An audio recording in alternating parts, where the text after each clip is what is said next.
Let us pray. Almighty God, ruler of heaven and earth,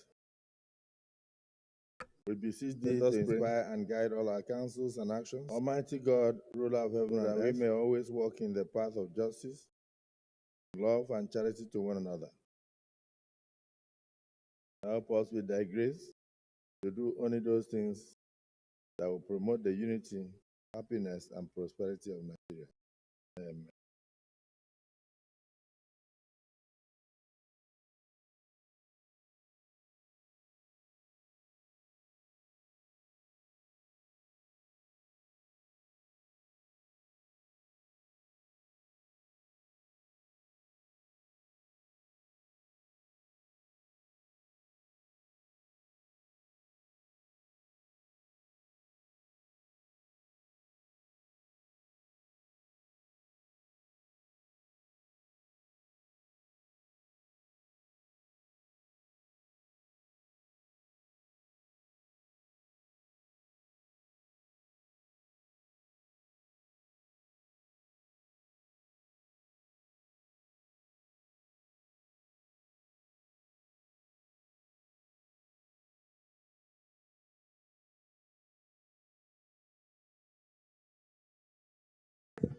Distinguished colleagues, let us quickly examine the votes and proceedings of Thursday, the 12th day of December 2024. Page 1027, page 1028,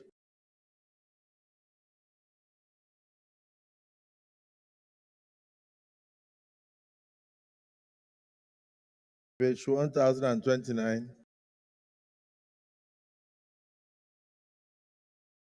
page 1030, page 1031, page 1032. Distinguished Senator Eshilogu. Distinguished Senator Eshilogu. You may wish to move a motion for the adoption of the votes and proceedings.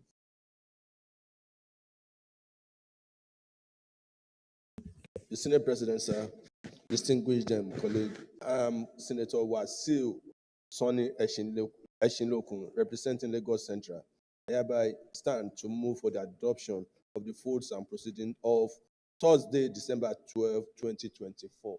I so move, sir. Distinguished Senator Gadaga. Mr. President, distinguished colleagues, Senator Benson Sonda Gadaga is my name. I represent the good people of Bayelsa East Senatorial District. I rise to second the motion ably moved by distinguished Senator Shelokon for the adoption of the votes and proceedings as so moved. I so second. Thank you, Mr. President. Thank you, Senator Gadaga. Dear colleagues, the motion has been moved and seconded that we do adopt the votes and proceedings of Thursday, the 12th day of December 2024. Those in support say aye. Those against say nay. The ayes have it. Distinguished Senator Binus, when I saw you with the face mask, I started thinking of the new COVID. I don't know whether it has reached Nigeria. Welcome. For the birthday announcement, distinguished colleagues, today, the 17th, 17th day of December 2024, is the birthday of a very important senator, distinguished Senator Sani Bello Abubakar. So on behalf of the Senate, I wish distinguished Senator Sani Bello Abubakar happy birthday, long life, prosperity, and many more years of service to our fatherland. Congratulations.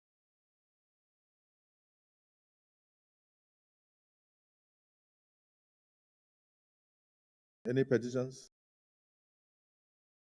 Yes, petition. Yes. Senator Sani Musa. Thank you, Mr. President. My name is Mohammed Sani Musa, representing Niger East Senatorial District. There are 3 petitions sent to the Committee on Finance, and I think it's wise for me to present it here so that, and the petitions, one from Alhaji Kabiru Muhammad Kamakasa against the Nigerian incentive-based risks for agricultural lending, NASAL, for breach of contract and malicious complaint to the EFCC. And then the second one is a request for investigation into alleged fraudulent activities of grants handlers in Nigeria affecting over 50 million Nigerians. And the third one is a purported and unlawful termination. That's the second one. The second one is a request for investigation into the alleged fraudulent activities of grants handlers in Nigeria affecting over 50 million Nigerians. Grants. Like foreign grants coming to grants. Foreign grants. Yes, sir. That's donations. Donations, yeah. Coming into Nigeria. Yes. Affecting over 50 million Nigerians. Then the third one is a purported and unlawful termination of the employment of 3 senior staff of Pandagric Novum Limited and acts of brutalization, harassment, and intimidation committed against them by Mr. Bogdan Lapust. An appeal for urgent intervention and demand for immediate reversal of unlawful actions taken so far. None has any judicial encumbrance. Thank you. Let's start from number one. Yes, sir. Number one is a petition by one Alhaji Kabiru Muhammad Kamakasa against the Nigerian incentive-based risks for agricultural lending, NASAL, for breach of contract and malicious complaints to the Economic and Financial Crimes Commission. And the second one is a request for investigation into the alleged fraudulent activities of grant handlers in Nigeria affecting over 50 million Nigerians. And the third one is a purported and unlawful termination of the employment of 3 senior staff of Pandagric Novum Limited and acts of brutalization, harassment, and intimidation committed against them by one Mr. Bogdan Lapus. Okay. An appeal for urgent intervention and demand for immediate reversal of unlawful actions taken. You may proceed to lay the petitions. Thank you, Mr. President.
Okay. Well, the 3 petitions are hereby referred to the Committee on Code of Conduct, Ethics, and Public Petitions to report back to the Senate in 4 weeks.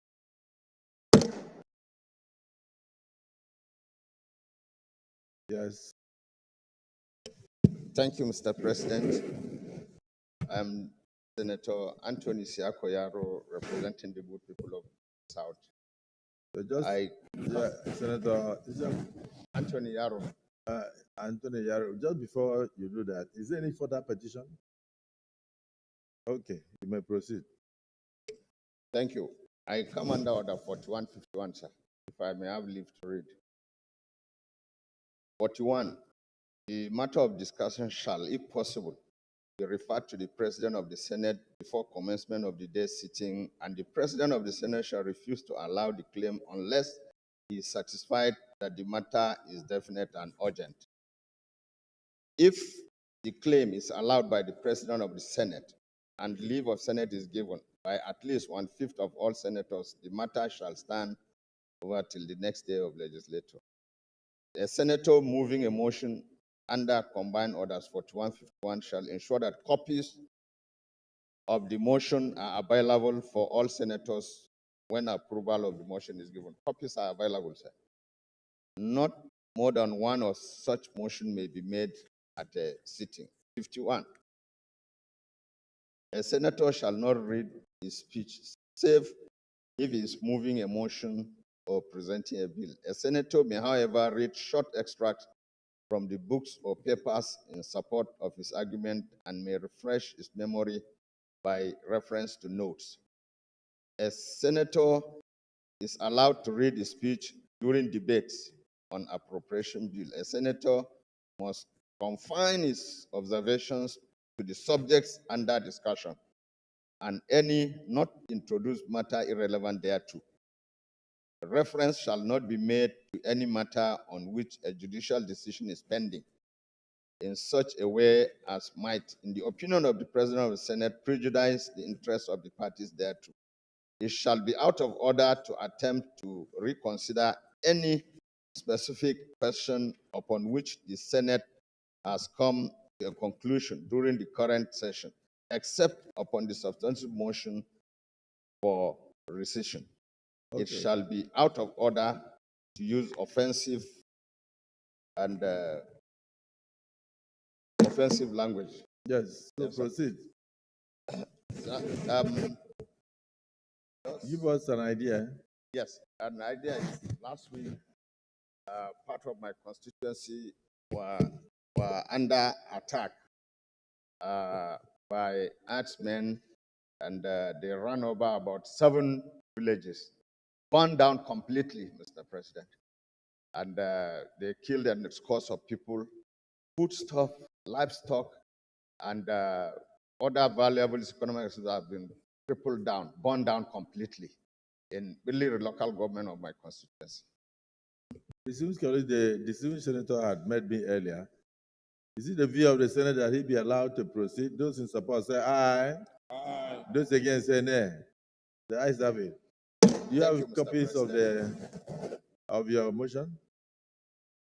Do you have copies of the motion? Yeah, I do. Okay, so proceed to move the motion. The Senate, cognizant of fact sections 33 and 41 of the Constitution of the Federal Republic of Nigeria, 1999, as amended, provide that every person has the right to life and no one shall intentionally be deprived of his or her life. Also note that Section 41 of the Constitution of the Federal Republic of Nigeria, 1999, as amended, provides that every citizen of Nigeria is entitled to move freely throughout Nigeria and to reside in any part therein. The Senate alarmed that suspected herders armed with dangerous weapons during the late hours of Wednesday to early hours of Thursday, 11 December 2024, invaded communities of Sansani, Kalindi, Powishi, Laushi, Daji, villages, Kalme district in Biliri local government senatorial district of Gombe South on motorbikes, attacked and killed several residents, including a cleric, and also burned down residential houses, large foodstuffs, livestock, and many scores were displaced. Worried that such a development is threatening the peace and security in the area and neighboring states, such as Taraba, Bauchi, Adama state, and had negatively impacted food sufficiency and major economic activities. Aware that the primary duty and obligation of government is to ensure the protection of lives and properties in every Nigerian. The Senate resolved, therefore, to observe 1 minute silence in honor of the deceased constituents. 2, urge the Inspector General of Police, Chief of Army Staff, and the Director General of DSS to investigate, arrest, and prosecute these criminal gangs to serve as a deterrent for the future. Also, urge the IGP of Police and Chief of Army Staff to urgently establish police and military joint task force in Plenary local government area to put a stop of these incessant killings. Urge the Ministry of Humanitarian Affairs, National Emergency, and Northeast Development Commission to provide relief materials to the victims to cushion the effects of these unwarranted attacks. And mandate the Senate Committees on Legislative Compliance,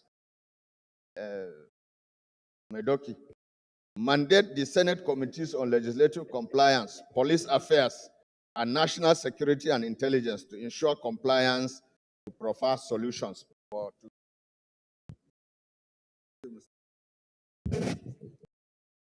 Thank you, Mr. President.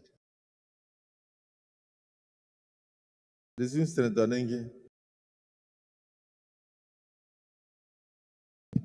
Mr. President, my name is Senator Abdul Ningi, and I represent Bauchi Central of Bauchi State. Mr. President, let me join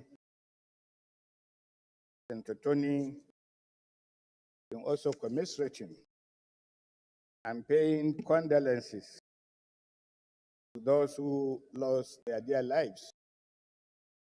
Mr. President, Sansani, Kalendi, Pawashi are all familiar villages to me. You recall that Gombe was part of Bauchi State, and this territorial district is particularly known to me because I have a relationship that dates back to 40 years.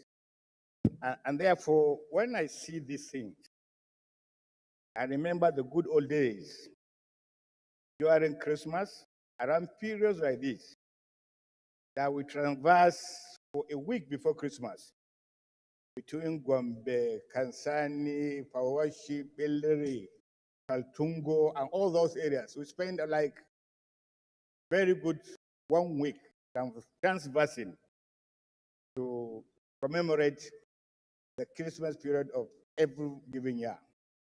And it's this kind of sweet memories still linger in some of our minds. And that the signal that this marauder sent is that people should not enjoy their Christmas. But Mr. President, I don't know how many times as Parliament are we going to be discussing these issues which has become a tradition. Month in, month out, we bring some of these things to the notice of the Nigerian authority. But by and large, I think we need to go beyond these issues and try to take a stock, a holistic stock, Mr. President, especially at this December period, and try to come up with ideas as to why the persistence from one state to the other, especially within the northern Nigeria and some part of eastern and southern Nigeria around this period of time. These problems are becoming pervasive, and the non-state actors are gaining grounds to make signals that all is not well, and probably we are not in control. I think this chamber must raise to expectation, Mr. President, and do the needful. I believe this motion is apt, is timely, but I do not think we must keep on doing what we are doing I'm bringing in same arguments without resolving change. Lastly, Mr. President, I'm concerned. Throughout this motion, my brother did not mention the role of the state government. You and me, as a former governor, I wasn't. You know, over 500 million, the least, is paid to some state governors for what they call a security board. Senator Dixon said that's not true. I have governors' friends. Mr. President, my argument, it is not whether 500 million is for a security board, but I know as a matter of fact, as a matter of institution, that every state government or governor has what he calls security board. I'm not sure about the amount. The issue is, what does that security board represent? Mr. President, you're a governor. I want governors here. I want you, sir. I want governors who are here.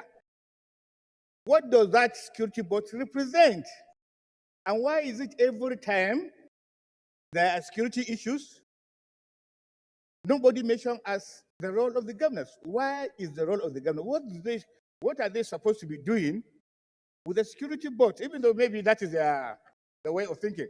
But I'm concerned, Mr. President, that every time we do these things, almost on a need basis, no mention of what a governor could do or can do. I know that chief security officers of their state, the Constitution says so. Governors are the chief security officers of their state. The controlling apparatus, of course, is in Abuja, but what is the role? We need to do that. And when we do that, then we need to evaluate and find a balancing act. What a state governor should do, what the president should do, what the chief of army staff should do, what the inspector general of police should do, and so on and so forth. And that is my concern. But this is a beautiful motion, and we'll commensurate with them, Mr. President. Thank you. Well, I won't proceed to answer you because I'm no longer a governor. But on what the governors are doing with security votes, I think when you will become a governor, you will find out. That's number one. When you become a governor, you will find out what they do with the security votes. That's the first one. Secondly, Senator Alero will tell you that the amount of how do I call it? The amount of attempts at insecurity that you stop or you void are more than the ones that come to the public. And then those ones are never reported. So sometimes the security votes will go to even stop the criminals in their tracks before they carry out their nefarious acts. But those ones are never reported because it's only bad news that is good news. The press can never report anything that is very good. But it is true that the state governments have a role to play and that they cannot hand over security to the federal government alone. And coincidentally, even the state government, security is everybody's business. If we need to be secured, every Nigerian must be part of maintenance of security, peace and harmony in each part of the federation. So I think it's a good motion. But DSP, before you say anything, Senator Danduse wanted to say what?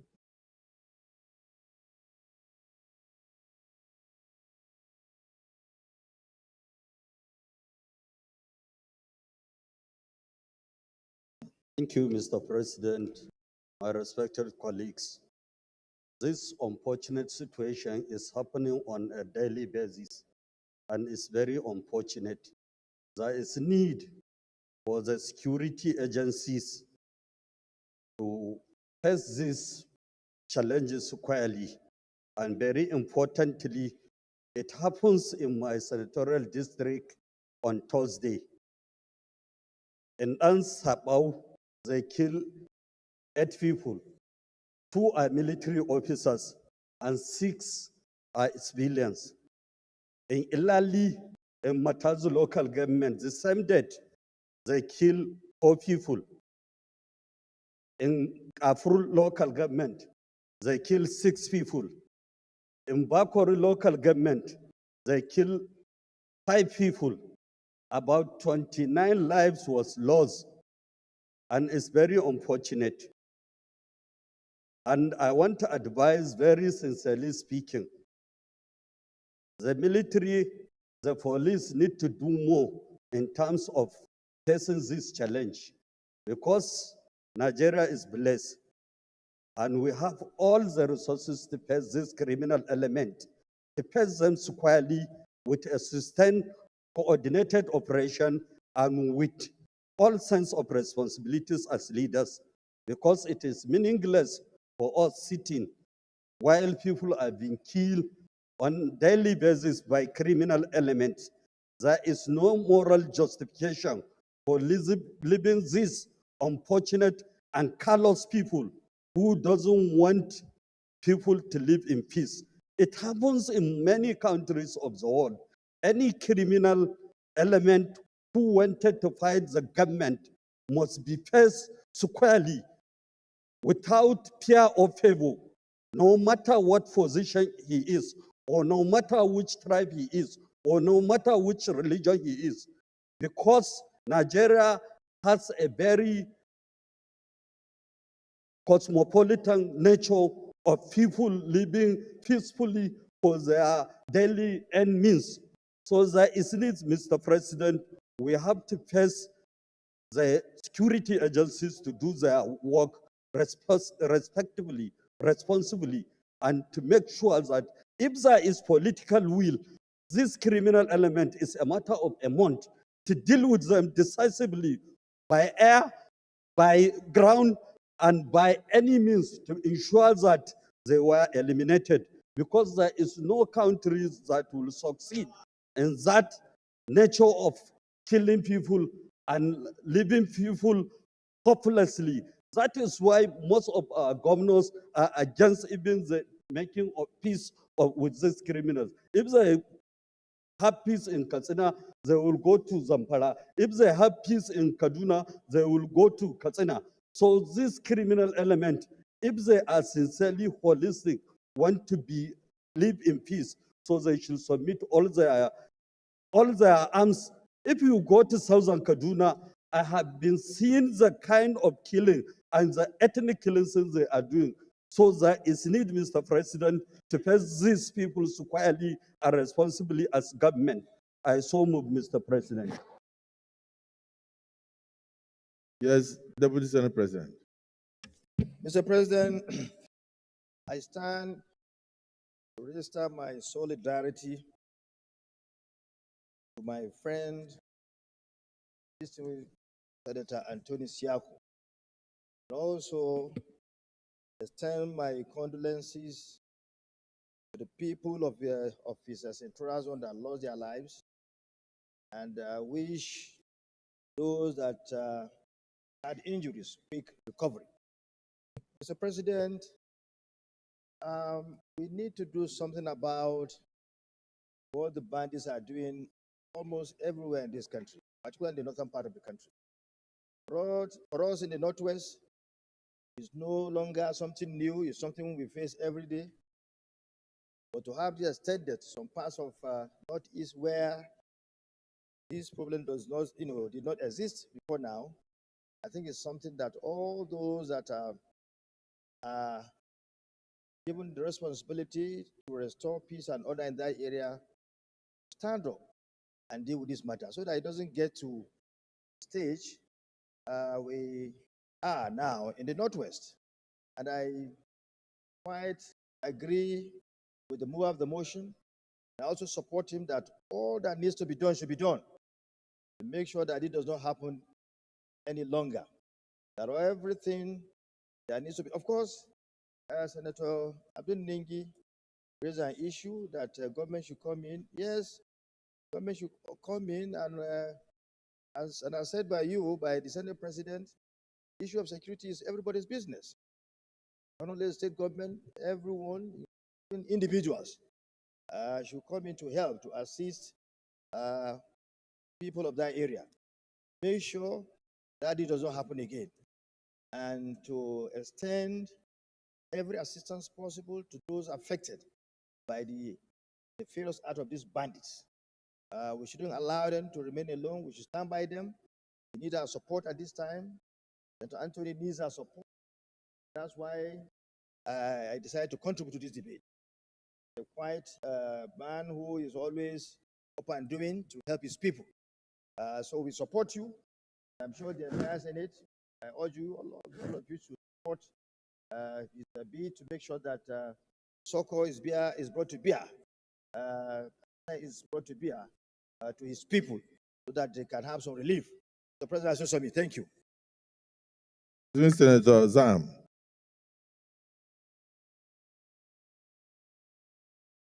President, distinguished colleagues, I am Senator Dr. Titus Statengezam. I represent the dynamic people of Benue Northwest Senatorial District. Mr. President, I rise to express my condolences to the people of Biliri local government area of Gombe State on this sad incident of having the misfortune of being attacked by herders. Mr. President, you will recall that I had sponsored a bill here advocating for a permanent solution to this problem. And the permanent solution lies in establishment of ranches so that herders and their herds will be confined to specific locations rather than grazing and moving about, clashing with other people in their homes and communities. That bill was recommended for public hearing to the Committee on Judiciary. As we speak, not much has been heard about it. And for long as herders and their herds move around freely, there will be incidents of clashes. So when we listen to debates here, sometimes one gets confused. In one breath, we try to lay blames on others. Meanwhile, we have not even played our own part. This matter can only be resolved through a legislation criminalizing moving around freely with animals. That's the only solution. So let us go ahead and pass this bill into law so that we can have a basis to measure when one goes wrong. When you go out of your ranch to encroach on someone's land, then the law will take its course. So I would suggest once again that let the relevant committee carry out that public hearing so that we can pass a law limiting the movement of cows and herders all over the place. I want to join my colleagues in sympathizing with the people of Gombe State who have lost their loved ones and re-emphasize that let this public hearing be conducted so that we put this matter to rest. Other than that, we will continue to lament and pray for lost souls every now and then. I thank you, Mr. President, for giving me this opportunity to talk. Thank you very much. Is there anybody who is opposed to this bill? No. So we go straight into the prayers. Prayer 1, observe a minute silence in honor of the deceased residents of the district. Those in support of prayer 1 say aye. Those against say nay. The ayes have it. Prayer 2, urge the Inspector General, please, the Chief of Army Staff, and the Director General of the Department of State Services to investigate, arrest, and prosecute these criminal gangs to serve as a deterrent. Those in support of prayer 2 say aye. Those against say nay. The ayes have it. Prayer 3, urge the Inspector General, police, and the Chief of Army Staff to urgently establish police and military joint task force in Biliri local government area to put a stop to the incessant killings. Those in support of prayer 3 say aye. Those against say nay. The ayes have it. Prayer 4. Urge the Ministry of Humanitarian Affairs, National Emergency Management Agency, NEMA, and the Northeast Development Commission to provide relief materials to the victims to cushion the effects of these unwarranted attacks and killings. Those in support of prayer 3, say, prayer 4, say aye. Those against say nay. The ayes have it. Prayer 5. Mandate the Senate Committees on Legislative Compliance, Police Affairs, and National Security and Intelligence to ensure compliance and provide lasting solutions. Those in support of prayer 5 say aye. Those against say nay. The ayes have it. Colleagues, let me, on behalf of all of us, thank distinguished additional prayer. Thank you, Mr. President.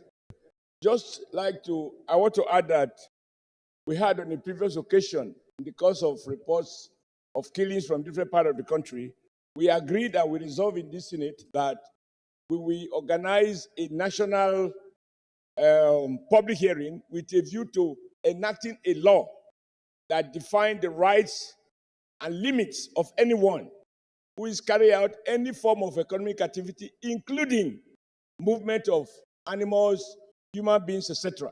Because our attention was drawn to the fact that people in the name of ECOWAS are coming from different countries and targeting Nigeria for this kind of heinous crimes.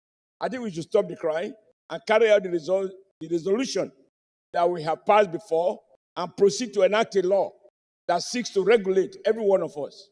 Every man's right stop where the other man's right begins. Thank you. Any seconder? Any seconder? Yes, Senator Garba. Sir, my name is Garaba Musa Maidoki, Senator representing Kebbi South Senatorial District. I rise to second the additional prayer ably moved by His Excellency Senator Adams Ashimole. That I so second. that Thank you. that no. Repeat the additional prayer. That laws should be passed for the ranching and so that Mr. Adam Ashimole, am I wrong, right? I saw second. No, Thank no, you, sir. don't Senator Garba, because you are the chairman of legislative compliance, and I've been getting reports from ministries and MDAs that they are doing very well.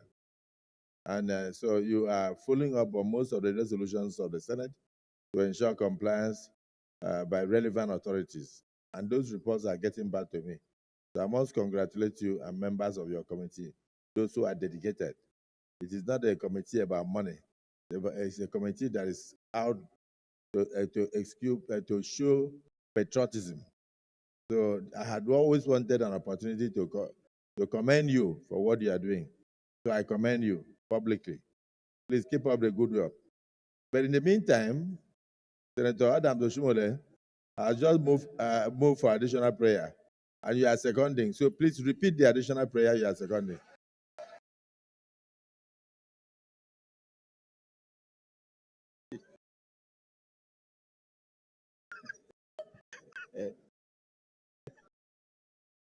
According to the rules of this chamber, I so second and have seconded. Thank you, sir. Distinguished colleagues, an additional prayer has been moved and so seconded. Those in support of the additional prayer have moved and seconded. Say aye. Those against say nay. The ayes have it. So the clerk of the Senate, send a piece of paper to Senator Adam Doshimole to write the additional prayer for our record. Yes, Senator Dixon. Thank you, Mr. President, and my dear distinguished colleagues. My additional prayer is similar to what Senator Shomole talked about in terms of regulating and penalizing. But mine is slightly different because animal husbandry is a legitimate business. No. Yes. Just give us additional prayer, not Yes. lecture. My additional prayer is that maybe we should use the opportunity of this motion because we deal with this every time. After now, more will come. We don't pray for it, but that's the reality. Whether we should use this opportunity to mandate, while waiting for the bill sponsored by distinguished Senator Zam, we mandate the committees on national security and agriculture, especially now that the president has established a ministry to deal with livestock issues. Let us mandate them to come up with interact with the executive and come up with a proposal for nationwide ranching as a legitimate business where funds are provided by the federal government. The federal government has to intervene and provide funding because these herdsmen are actually victims of economic situation as well, carrying cattle from Sokoto and trekking to Bayelsa, trekking to Lagos. These are with no opportunity So for the education. additional prayer Yes, so my is that we should prayer, mandate the Senate committees on national security and the Senate committee on agriculture, to interface with the executive arm, the Ministry of Agriculture and the newly established Ministry of Livestock, and come with a proposal for us so that we can look at it. With a view to the establishment of ranches, modern ranches that are commercially viable, and safe, both for the herders and also for the locals across the country. Thank you. I so move. Thank you. So any seconder? Senator Binosiaro.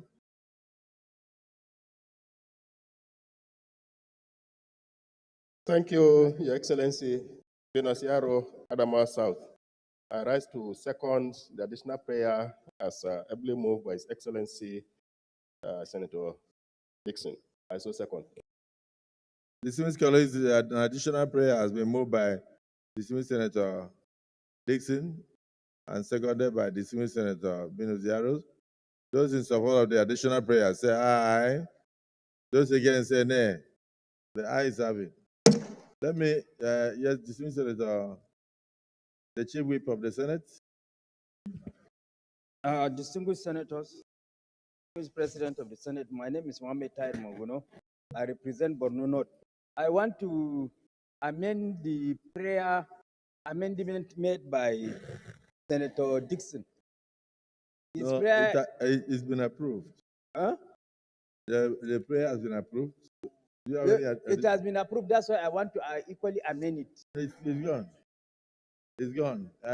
Which section of the rule? Huh? Which section of the rule are you amending an approved prayer? Well, my observation is to the effect that my my prayer. Okay, my additional prayer. Chief Whip, Yes, sir. we are on additional prayer. Okay. It soon has been approved and it's gone. Okay, my If you additional want prayer. to reopen what has been approved, you come by way of a written Substantive motion. Outside that, keep by the rule. Okay. So my additional prayer is to the effect that the Committee on Livestock, not Committee on Agriculture, will be involved. Yes. Since we have Committee on Livestock. It's included. It's included. He had mentioned the Committee on Livestock. Committee on Livestock, not Committee on... Oh, you have included it? He included it. Okay. Okay. But any other additional prayer? Okay, let me thank the distinguished colleagues and for the mover of the motion. Each time you bring a motion, you must also put your name. The motion has no name, so if it's going to reflect in our votes and proceedings, there will be no name on it. So as much as possible, like I said, it's a learning curve. So as we proceed, some of these small details will be explained. So I'll urge that Senator Buhari should allow Senator Nweboye to listen to some of these small tips. At any point in time that we bring a motion, our name should be written on it. So that when it is going to reflect in the votes and proceedings, it will show that you were the mover of that motion. Like this one now, nobody knows the mover. You understand? So these small things are things that we must continue to learn as we proceed. Yes, Leader of the Senate.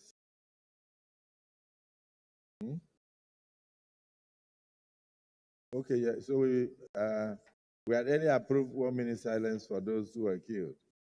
It's a good motion, and unfortunately, we can only continue to urge, and it's almost on a daily basis. We sympathize with those who have been killed, and we pray that those who were injured and are living will receive succor from the intervention of NEMA and the intervention of the Ministry of Humanitarian Affairs. And collectively, the Senate is saying, may the souls of those who have lost their lives rest in perfect peace. Can we observe 1 minute silence?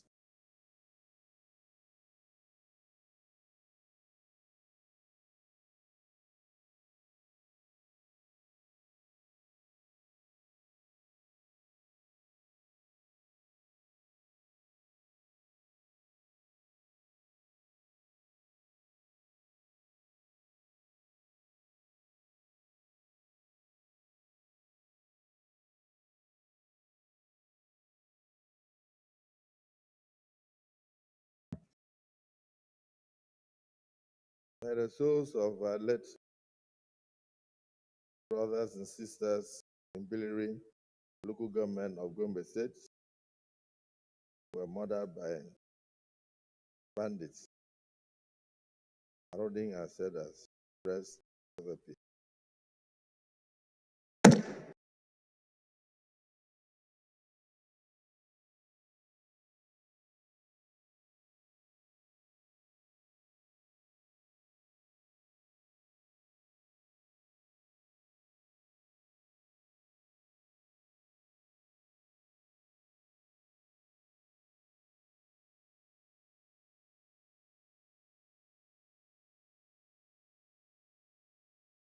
Leader of the Senate.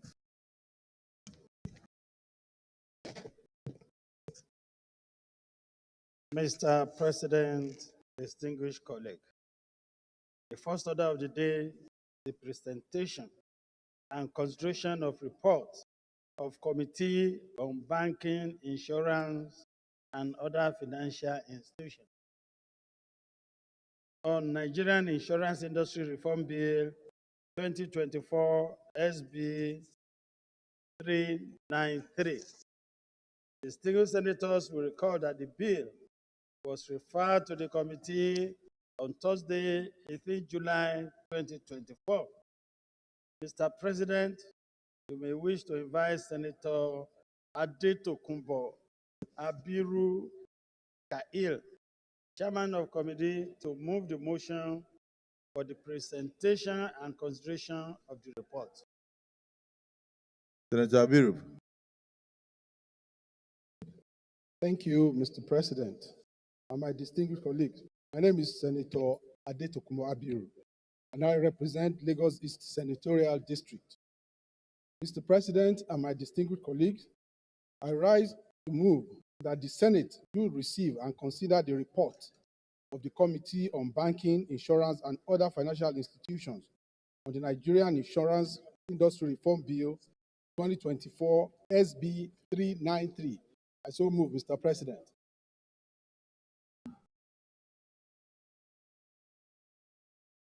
I so move, Mr. President, my distinguished colleagues. Senator Sani Musa.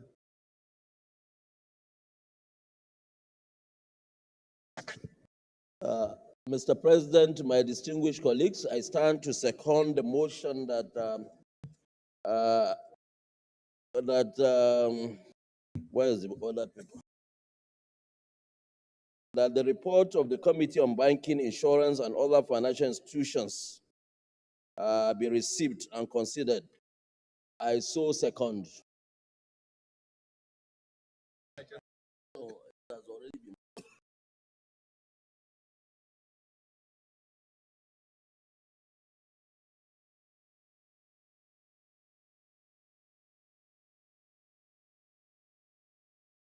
Distinguished colleagues, those in support that the committee's report as presented be received by this August Assembly, say aye. Those against say nay. The ayes have it. Distinguished Senator Ashu, you may wish, Abiru, you may wish to proceed. What's the difference between Ashiru and Abiru? Both of them sound the same. They sound the same. Okay. Yes, thank you. Okay, what is the deputy leader?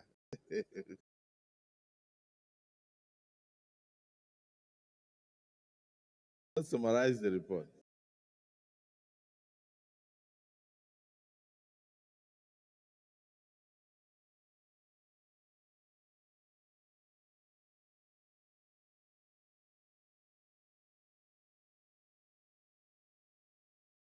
Thank you, Mr. President, and my distinguished colleagues. Once again, my name is Adetokunbo Abiru, and I represent Lagos East Senatorial District.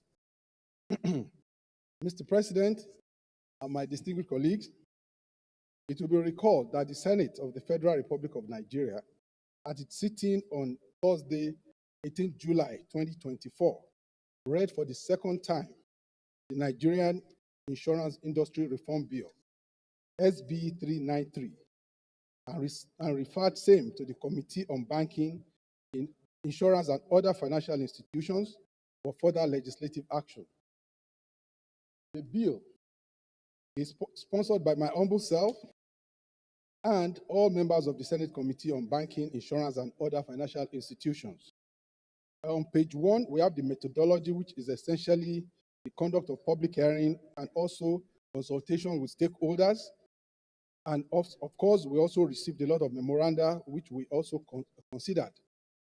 On page 2, we have the objectives of the bill, and it is essentially to consolidate the various existing pieces of legislation regulating the conduct of insurance businesses in Nigeria, such as the Insurance Act 2003, the Marine Insurance Act, Motor Vehicles Third-Party Insurance Act, the National Insurance Corporation Act, and the Nigerian Reinsurance Corporation Act as well. Another major objective is also it's the need for a robust legal and regulatory framework that will ensure that the insurance sector contributes positively to the principal objective of the financial system strategy in order to make Nigeria Africa's financial hub and one of the 20 largest economies in the world. Another objective is the need to evolve effective risk-based supervision in the regulatory system, as the existing rule-based supervision enabled by the current laws have become obsolete. Other key objectives are stated as points 3D to G. On page 3, also, we have the proceedings at the public hearing. Mr. President and my distinguished colleagues, in the course of the public hearing, stakeholders made far-reaching presentations in support of the passage of the bill. And the general consensus among stakeholders was that the laws regulating the industry are obsolete and they currently stifle the industry's potential to compete globally. They also do not resonate with the current dynamics and evolving needs of the Nigeria's insurance industry. All these legislations have surpassed a 2-decade mark, and they lack provisions that can adequately address contemporary challenges and support growth and innovation within the industry. This legal obsolescence has led to some of the regulatory inefficiencies in the insurance industry, and this has also hampered the industry's ability to successfully compete on a global level. Legislative summary. Mr. President and my distinguished colleagues, it is worthy of to state that after the public hearing, the committee painstakingly analyzed the presentations made at the public hearing by some key stakeholders, and some of the summary will include that on the whole, the inputs made on the proposed bill as recommended by the committee for the approval of the Senate will go a long way in providing a comprehensive legal framework for the regulation and supervision of all manner of insurance businesses in Nigeria in order to ensure that the industry is able to successfully compete on a global level and also improve international competitiveness of Nigeria's insurance industry. Recommendation on page 5. The Senate Committee on Banking, Insurance, and Other Financial Institutions, to which this bill was referred, having favorably considered same which reflect the majority of the memoranda and submissions received from stakeholders and the general public during the public hearing and which are in the attached report, now recommends that the Senate do consider and pass the Nigerian Industry Reform Bill 2024 SB 393. I so move, Mr. President, and my distinguished colleagues. Thank you very much.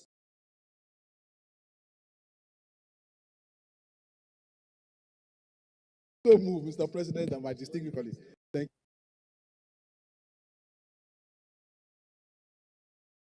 you. Distinguished Senator, yes, Tahe Mongunu, Chief Whip of the Senate.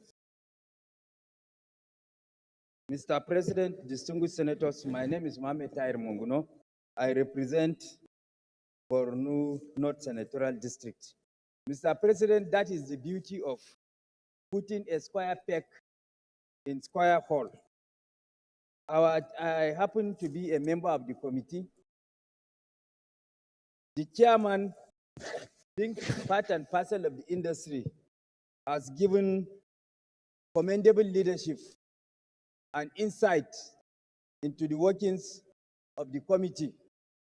And what this bill essentially seeks to do is to bring insurance practice and modus operandi in tandem with international best practice as obtained in other jurisdictions.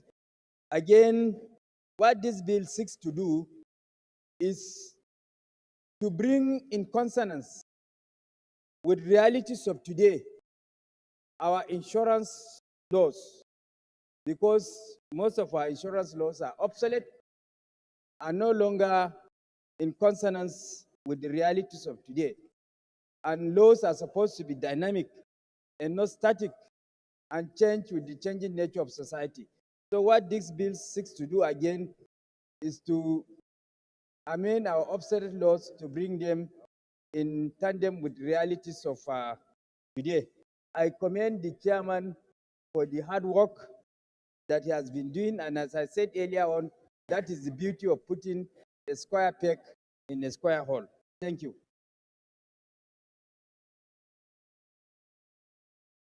Okay. I thank all of us for the contributions of members. Yes, the leader of the Senate, you may wish to move that we resolve into committee of the whole for clause by clause consideration.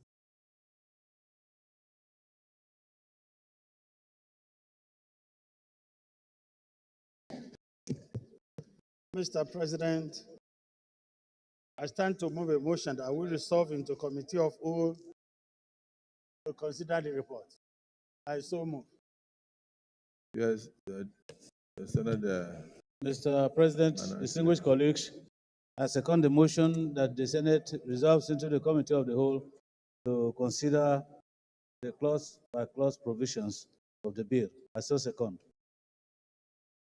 Distinguished colleagues, the motion has been moved and seconded that we resolve into committee of the whole to do clause by clause consideration. Those in support say aye. Those against say nay. The ayes have it.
Clauses 1 to 2. Those in favor that they should stand part of the bill, please say aye. Those against say nay. The ayes have it. Clauses 2, 3, 4, 5, 6, 7, 8, 9, 10. Those in favor that they should stand part of the bill, please say aye. Those against say nay. The ayes have it. Clauses 10, 11, 12, 13, 14, 15, 16. Those in favor that they should stand part of the bill, please say aye. Those against say nay. The ayes have it. 17, 18, 19, 20, 21, 22, 23, 24, 25. Those in favor that they should stand part of the bill, please say aye. Those against say nay. The ayes have it.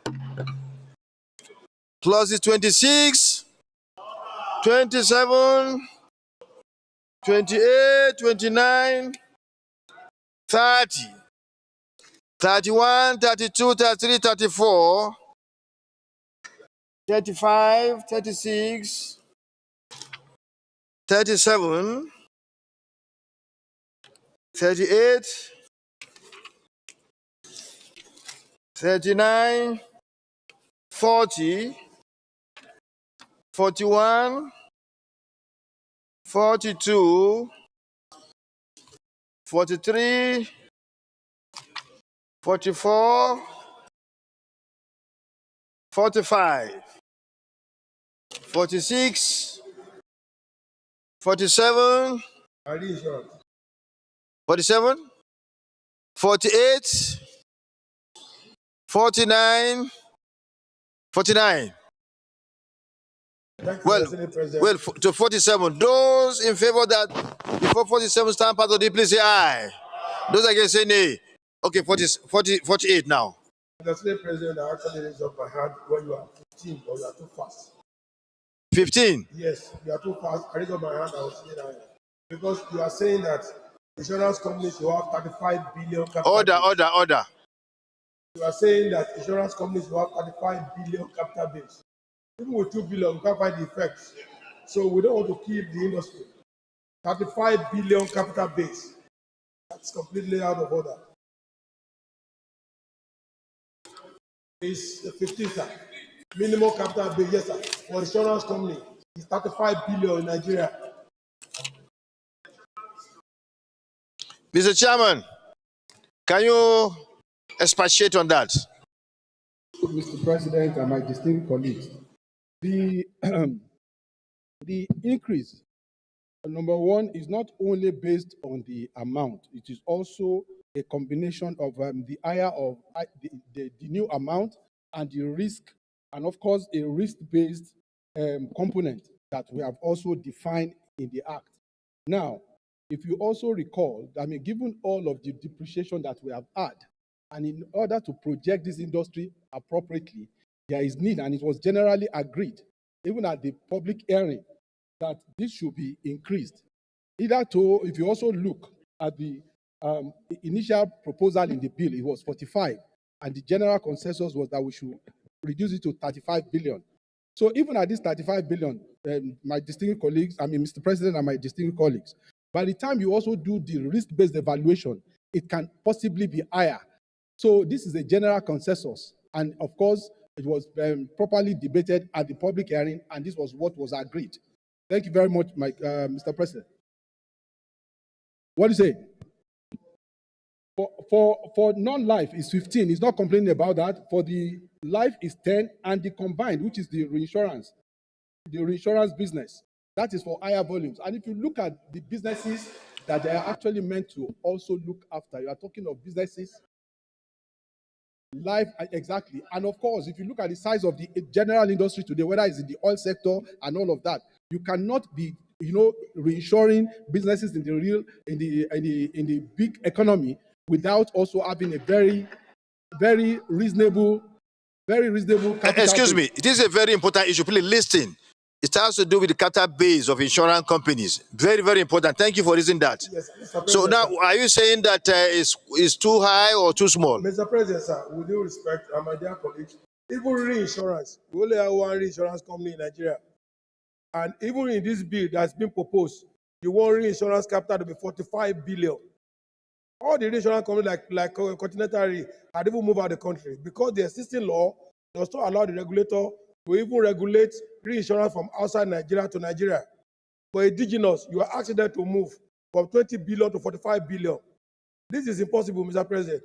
And as a matter of fact, 45 billion or 20 billion, which 20% of it will be cash deposited in the central bank forever. Now, I'm looking at the trajectory of What's your proposal now? My proposal is that, honestly, I think we should retain the existing capital base. The reason being that we cannot just wake up one night and say capital base of the company has moved more than 100%. How can you say 45 billion for reinsurance? We have only one. And should that one die, it means Nigerian risk will be reinsured in another country. We don't have two reinsurance companies in this country. The other one, African Re, is not bound by this law. African Re is not bound by this law. And let me correct the chairman of the committee. The public hearing did not specifically, Mr. President, sir.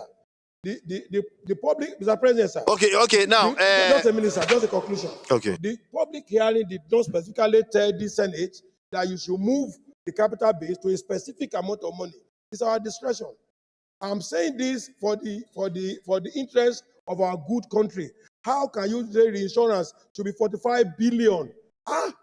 Life insurance is 15 billion for general business. What is the risk? Why? How? This bill, to me, if it's passed, with due respect, we don't want to have litigation. How can you? We have only 250 million people. Have you only one reinsurance company? And you want that company to move to 45 billion. And the industry is not so attractive that another person can set up reinsurance. Mr. Senate President, I want us to take a pause so that we don't have any litigation. Well, at this stage, Senator Nigi, at this stage, since he has raised an issue, is for him to propose an amendment to it. So that we don't go into back and forth debate. So what is your? So that we don't go into. No, it's not. It's Yeah, Mr. Chairman, thank you very much. Usually, our laws actually, once we pass it, but with the leave of the chair, with the leave of the chair, and of course, with the consent of the chamber, he can reintroduce this subject matter. And I think, in my opinion, this subject matter is very, very important. I wanted to listen. The matters raised by Dr. Jim is germane. I wanted to listen to the chairman behind the reasons of this upliftment of the capital base. Does it tally with the reality of our economy? Does it tally with the aspiration of the people? Or does it tally with the submissions of the practitioners? These are some of the information that will guide this. Because I know, because this is an outcome of a public hearing, some of the submission must have been guided by the public hearing, but not every one of us was at the public hearing. So if we can get the meat of just the reasons behind the raise, I think it will punish the Senate. Senator Yaro. Thank you, Mr. President. Venus Yaro, Adama South. Mr. President, I'm a member of the Committee on Banking, Insurance, and Other Financial Institutions, and I participated fully in the public hearing and also in working the final output of this bill. Mr. President, the reasoning for this level of capital that we are proposing in the bill is because of the economic situation we are in. Banks, for instance, international banks are raising their minimum capital to 500 billion. And we know in other jurisdictions, insurance companies actually own banks. So if we don't have fully capitalized insurance companies, then they will not be able to do the business. And talking about reinsurance companies, yes, we may have only one Nigerian Re and African Re. Inability to have sufficient capital makes them to reinsure their businesses outside of this country. Thank you. Thank you. Senator Dixon. Well, thank you, Mr. Chairman. What I wanted to say, I'm a member, first of all, a member of the committee. I know that distinguished Senator Jimo Ibrahim, my very good friend, is an expert, and I don't share the benefits of that expertise. He is a practitioner of insurance business. But I know as a member of the committee that the committee didn't make this recommendation lightly. And if you look at even the developments in the financial space, even the banks, right now, the share capital has been raised up. To have a regional banking license in Nigeria, all banks are mandated to have a share capital of 50 billion for regional banks in this country. National banking license is, I think, about 500. I mean, is it 200 or something? 200 billion. Then international banks, 500 billion. And, you know, I know that banking and this insurance are interrelated. In most climes, Mr. Chairman, and my brother, Senator Jimo, knows that much more, that insurance companies ought to even be bigger. They ought to be bigger than even banks. Thank you, Senator Dixon. Insurance companies actually even own banks because they reinsure banks. Thank you very much. So you made your point. I think that unless there is any, we should go on with this. And if there is a, yes, so I see. Distinguished senators, we are not supposed to go into debate at this stage. But because of the importance, because of the sensitivity, because of the importance of this issue to our economy, that's why I decided to allow people to ventilate their views on this. But I think the people that spoke, I mean, the distinguished that spoke have spurious argument, particularly because of the devaluation of the naira. The devaluation of the naira. And of course, you know yourself that I'm also a player. I am into insurance. I know insurance very well. I have insurance firms and I know. So I think it's going to align with the committee's. It's up to the Senate. We'll put it to vote. But the right thing to do is what has been explained by the committee and, of course, those who contributed. But because even you know that. But you can frame your amendment. Frame your amendment. You are free. The Senate will take decision. Huh? This may end up in court. So, what's your amendment? No. Allow him. Thank you very much, Mr. Senate President, and thank you for being democratic. Even if the amendment doesn't go, it doesn't matter. The important thing is to make sure that it's in record of proceeding so that we can look at the face of the law, interceding with the judiciary, and we'll get a better answer.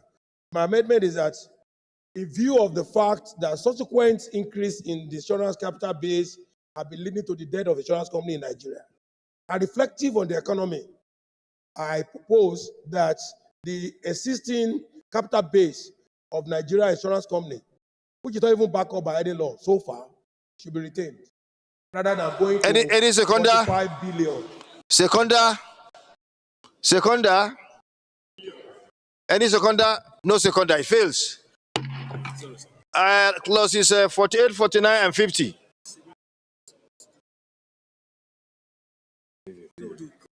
No, 48, 49, 50, 51, 52, 53, 54, 55, 56, 57, 58, 59, 60, clause 61, clause 62, 63, 64, 65, 66, 67, 68, 69, 70, 71, 72, 73, 74, 75, 76, 76. Senator Ningi 76. But before then, those who are in favor that the aforementioned clause is up to 75, stand part of the please say aye. Those against saying nay, the ayes have it. 76. Yeah, Mr. Chairman, I need to have an understanding of 76, clause 3, which reads by your right hand, 0.25% of the net premium received by every direct insurer on policies issued under Section 1 of this section shall be paid by every insurer into a fire services maintenance fund, which shall be established, administered, disbursed by the Commission for the purpose of providing grant or equipment to institutions engaged in firefighting services. Two things, sir. This 0.5% will mean an estimation of what per annum? Section 3, which you have just read by your right hand, yeah. Right. Secondly, you see the last engaged in firefighting services. We have a federal fire service department.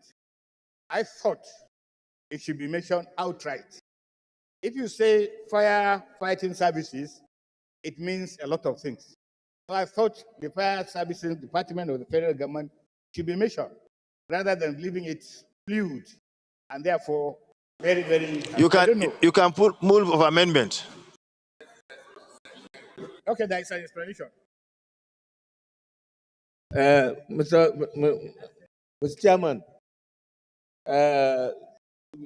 mentioning the federal fire service here would be inappropriate because fire service is in the concurrent list, and specifically mentioning federal fire service will prevent state fire and local government fire services from interceding or intervening or from being relevant in the task that has been specified under this particular section.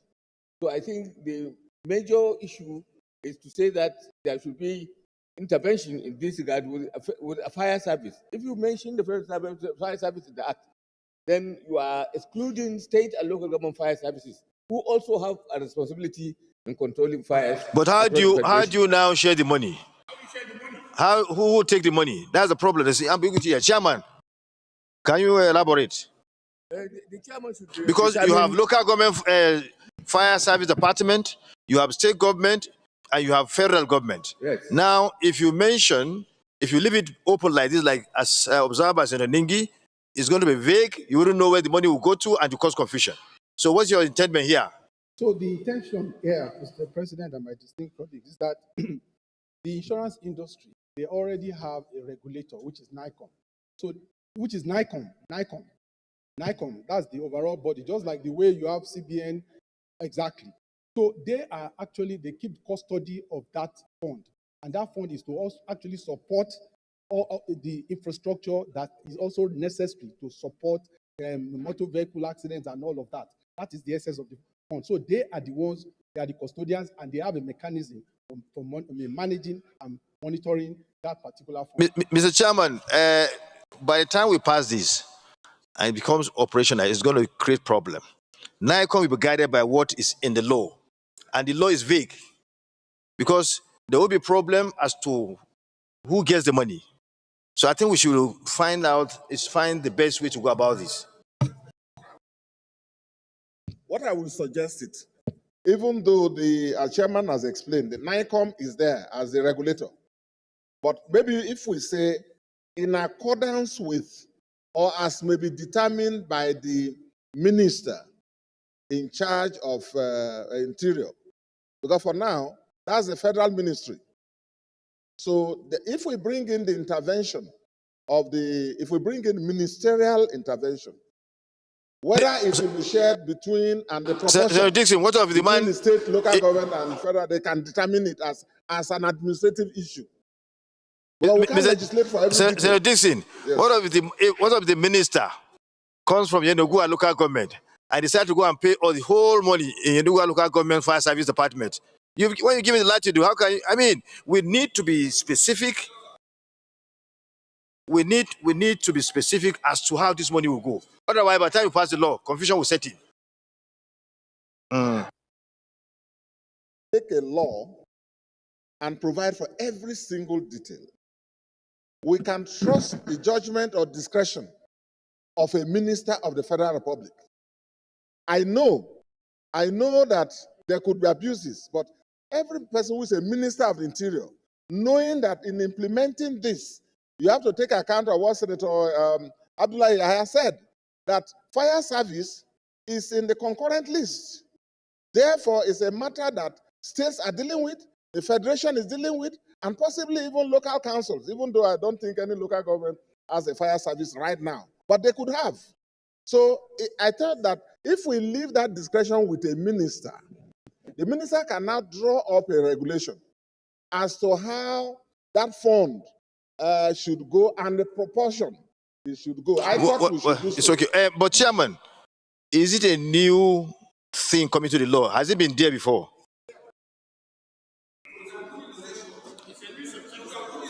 Wait. Is it new? Because you have overburdened, look, this a lot of taxes and costs on revenues of agents, of entities like this. Cause problem. They will lose jobs. They will, and you know the insurance companies are battling. They are not making profits for now. And when you continue to put all these things on them, it's not going to be good for our labor market. At the end of the day, they'll send people out of something. If it is new, please check if there's a need for it there. President, number one. Mr. Chairman, I think the best way to approach this issue is a very important matter. Therefore, it's very important for us to clarify it. Right now, I don't know whether the Sugu Center Adams Oshomole is there. Yeah, the Committee of the Interior is trying to amend the Federal Fire Service Act, and that legislation is going to soon come to this chamber. I think the issue that is there is to give the Federal Fire Service, because it's the fire service in the concurrent list. Any legislation which has been made here will cover the field. So the major issue now before us is to ensure that the regulatory powers, when we come to do the debate, the regulatory powers of the fire service matter is in that aspect, so that in the process of regulation, what is here now can go as it is really, because it has provided that there is money that is coming before the NICOM, and then we made an amendment to ensure that resources will go to the federal, to the minister regulating federal fire service, and he should know better how to distribute the funds among all the operators of fire services in the country. Senator Nigi, are you okay? Okay. Clause 76, carried. 77, 78, 79, 80, 81, 82. There is a lacuna there. That section, 81. The committee's recommendation. What clause? 3. What clause? Clause what? 76.3. Has to be amended to ensure that the commission pays this thing into a fund which is maintained by the minister responsible for fire services of the federation. Is that an okay amendment? Seconder, please. Seconder. Seconder now. He has moved. Okay, so you second. You second. Senator Dixon has seconded. Those in favor of the amendment raised by Senator Abdullah Yahya and seconded by Senator Dixon, please say aye. Those against say nay.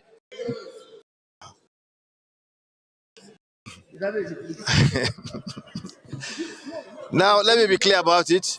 Those in favor of the amendment as to how these funds in clause 76 will be utilized without ambiguity to remove the vagueness attached to it. Those in favor of the amendment moved by Senator Abdullahi Haya, second by Senator Dixon, please say aye. Those against say nay. The ayes have it all.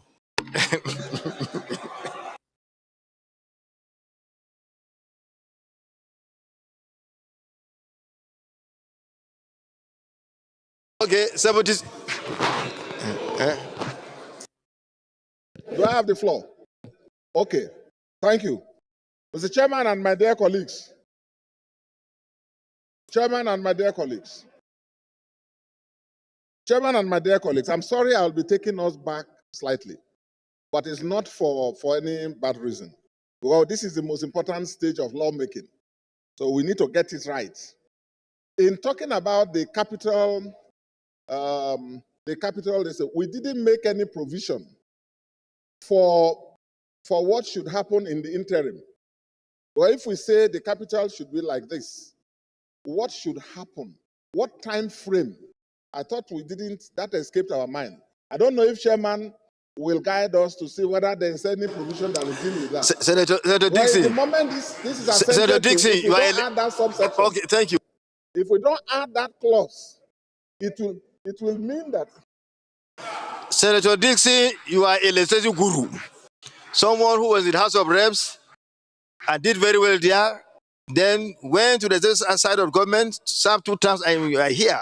You are one of those that whenever we have difficulty, we consult to advise.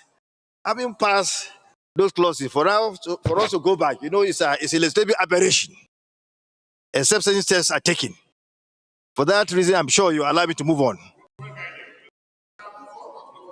Thank you very much. Thank you. I know you say so. Thank you.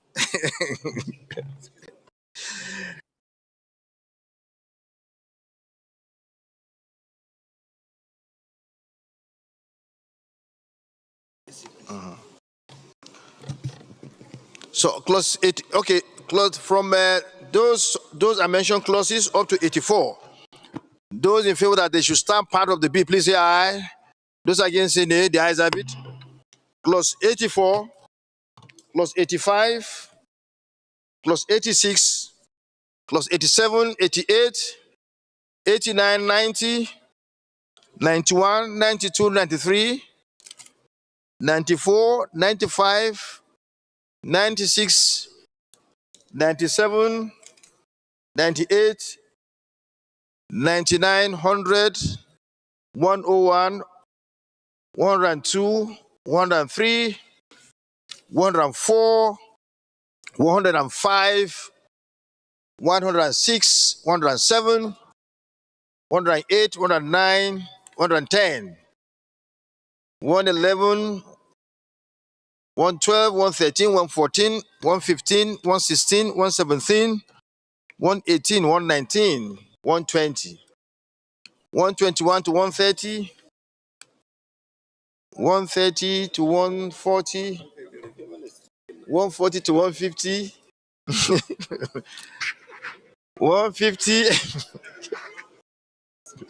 to 160, 161, 162, 163, 164, 165, 166, 167, 168, 169, 170, 171, 172, 173, 174, 175, 176, 177, 178, 179, 180, 190, 170 to 180, 190, 180 to 190, 190 to 200, 231, sorry, 201, sorry, 202, Yes. 203, 204, 205, 206.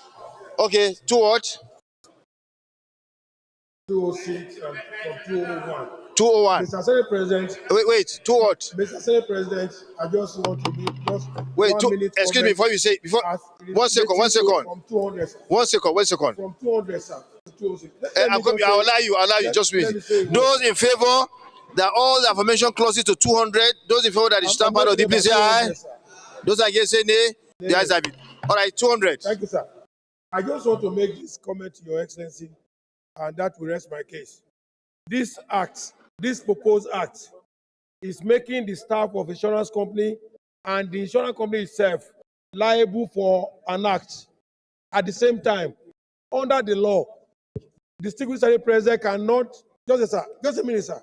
The distinguished Senate President cannot be liable while the Senate itself is liable at the same time in all the provisions. Senator Jim Ibrahim, proposed. Where do you have problem? Can you move amendment where you have the problem? Yes, sir.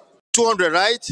I have problem in all the provisions related to where staff are made liable. No, then you have to mention. You have to mention now. Staff of the insurance companies are made liable. At the same time, the insurance company are made liable. Where? This is the Senate, sir. I think I would rather write rather than waste your time. I will write. You are Senator Jim Ibrahim. Yes, sir. I sympathize with you and I want you to contribute very well. Yes, sir. Right? Because you are a practitioner. Yes. And you provide job in that industry. Yes, sir. Over now, 4,000 if people. there's any problem, you can raise, because once you lose the opportunity to raise the issue now, that opportunity is gone. So state where you have problem, and then you move for amendment. Okay, I will rather allow you to continue. I will, because the sections are many. So you have informed you, you're right. The sections and I've told you are making staff of so since you are not moving liable at the same time with the insurance company, it's ultra bias illegal. Thank you very much. All right. And that is the point I'm trying to make. And I'm happy I'm recorded. Thank you. Now, my distinguished colleagues, if anyone has any reservation about any clause, please move, and you are not allowed to debate. Go straight away. Now, move for the amendment of that clause. That's the normal thing. So that if you have a seconder, it will be put to vote. Senator Manir Nwoku. Yes, sir. Thank you, Mr. President. My name is Ned Nwoku. I represent the good people of Delta North, Delta State. Mr. President, having gone through the proposed amendments, I just noticed with some awe that there's a total omission on the insurance of private buildings. I don't know whether that is deliberate. What clause do you have problem with? The clause? It is not there at all. It is an omission that is so important. You cannot talk about amendment. Chief Whip, restore that, please. Mr. President, you cannot propose such a major amendment to the insurance laws of Nigeria without talking about private buildings, insurance of private buildings. There are more private buildings in Nigeria than there are of public buildings. And, Mr. President. Sorry, I can't help my big brother. We are not currently doing the second reading of this bill. Yes. What you are raising and the issue I raised will have come when we're doing the second reading. Now we are. I am not a member of the committee, so I wasn't there. I'm sorry. As I said, the only thing you can do here is when we get to any clause and you have a problem, then you now raise your hand and then seek for an amendment. Let me. There is a total omission. Excuse me. Let me. Can I read order 79? Order 79 for you. Order 79. On the order for the second reading of a bill being read, a motion may be made that the bill be now read a second time, and a debate may arise covering the general merits and principles of the bill. So, what we are talking about is about the merits of this bill and the general principle, which should have come when you should have brought it during the second reading. Now it's not time for debate. Senator Manir, you are experienced as well from the House of Reps to Senate. You know what I'm talking about. So if you have any, we are now on clause 200. If you have reservation on 205, if you don't move ahead. 200, 201, 202, 203. 203. Senator Ngim, your amendment. Mr. Chairman, 203 plus 2. The provision of the bill. No person shall be required to make any form of deposit in respect of the usage of a container to deliver goods from the Nigerian coast to any destination outside the Nigerian ports. Now, look at the intervention here. Plus 2, committee recommendation.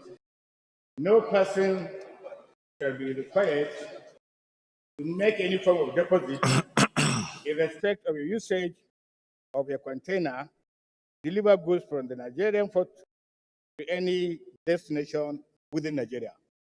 2 things, Mr. Chairman. 1, you say no deposit whatsoever. The original bill recommends no deposit for any container from anywhere until you assess it. The committee's recommendation says within Nigeria. The original bill says from anywhere outside Nigeria. So I just want their. Mr. Chairman, can you expatiate, please? I want the analysis. Yes. Thank you for your eagle eye. Thank you, Mr. President, and my distinguished colleagues. Now, well, I think the general consensus is what we have reflected, and it is also to make it very functional and very practical. Because when you say outside of Nigeria, it's almost very wide. But within Nigeria, I think the essence of the law is to see what is possible, practical. That's the whole essence. But if you want us to retain the old one, fine. But the consensus at the committee level was it should be within Nigeria. That's my.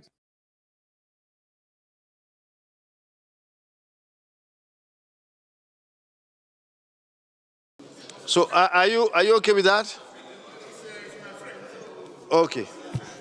207 to 210, 211, 212, 213, 214, 215, 216, 217, 218, 219, 220, 221, 222, 223, 224, 225, 226, 227, 228, 229, 230, 231, 232.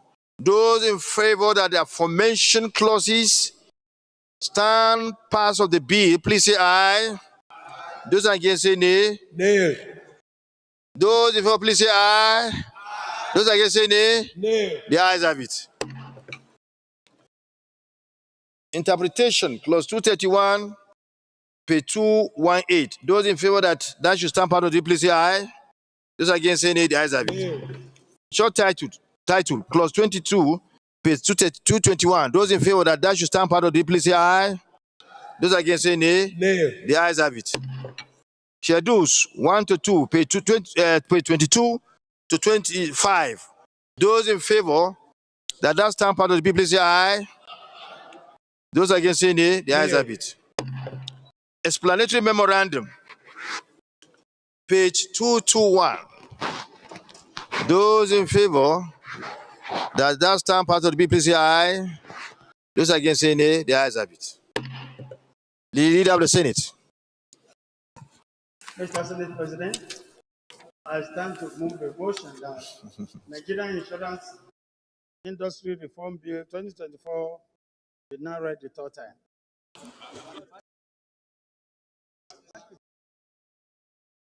I stand to move that we refer back to plenary for Mr. President to report. Minority leader, what are you doing to our majority leader? I think you are not the one causing problem.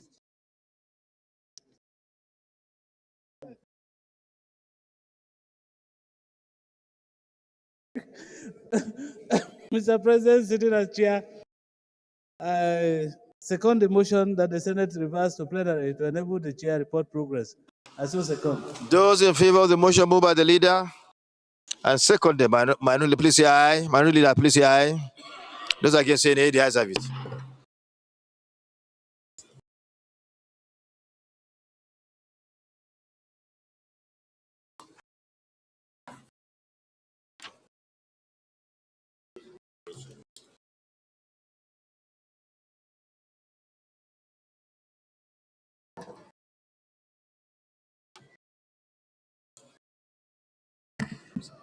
Report.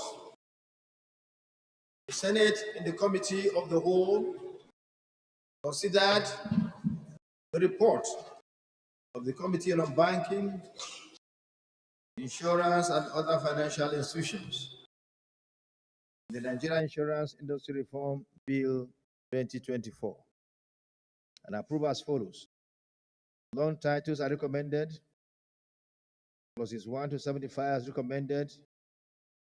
Clause 76 as recommended. Clause 77 to 230 as recommended. Interpretation, Clause 231 as recommended.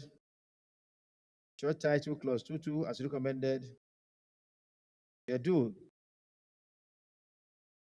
1 to 2 as recommended. Explanatory memorandum as recommended. This is a true reflection of what transpired in the Committee of the Whole. Is this a true reflection of what transpired in the Committee of the Whole? The Leader of the Senate. Mr. President, I stand to move a motion that Nigerian Insurance Industry Reform Bill 2024 be now read the third time. Minority Leader. Mr. President, distinguished colleagues, I second the motion that this bill be read a third time. I so second.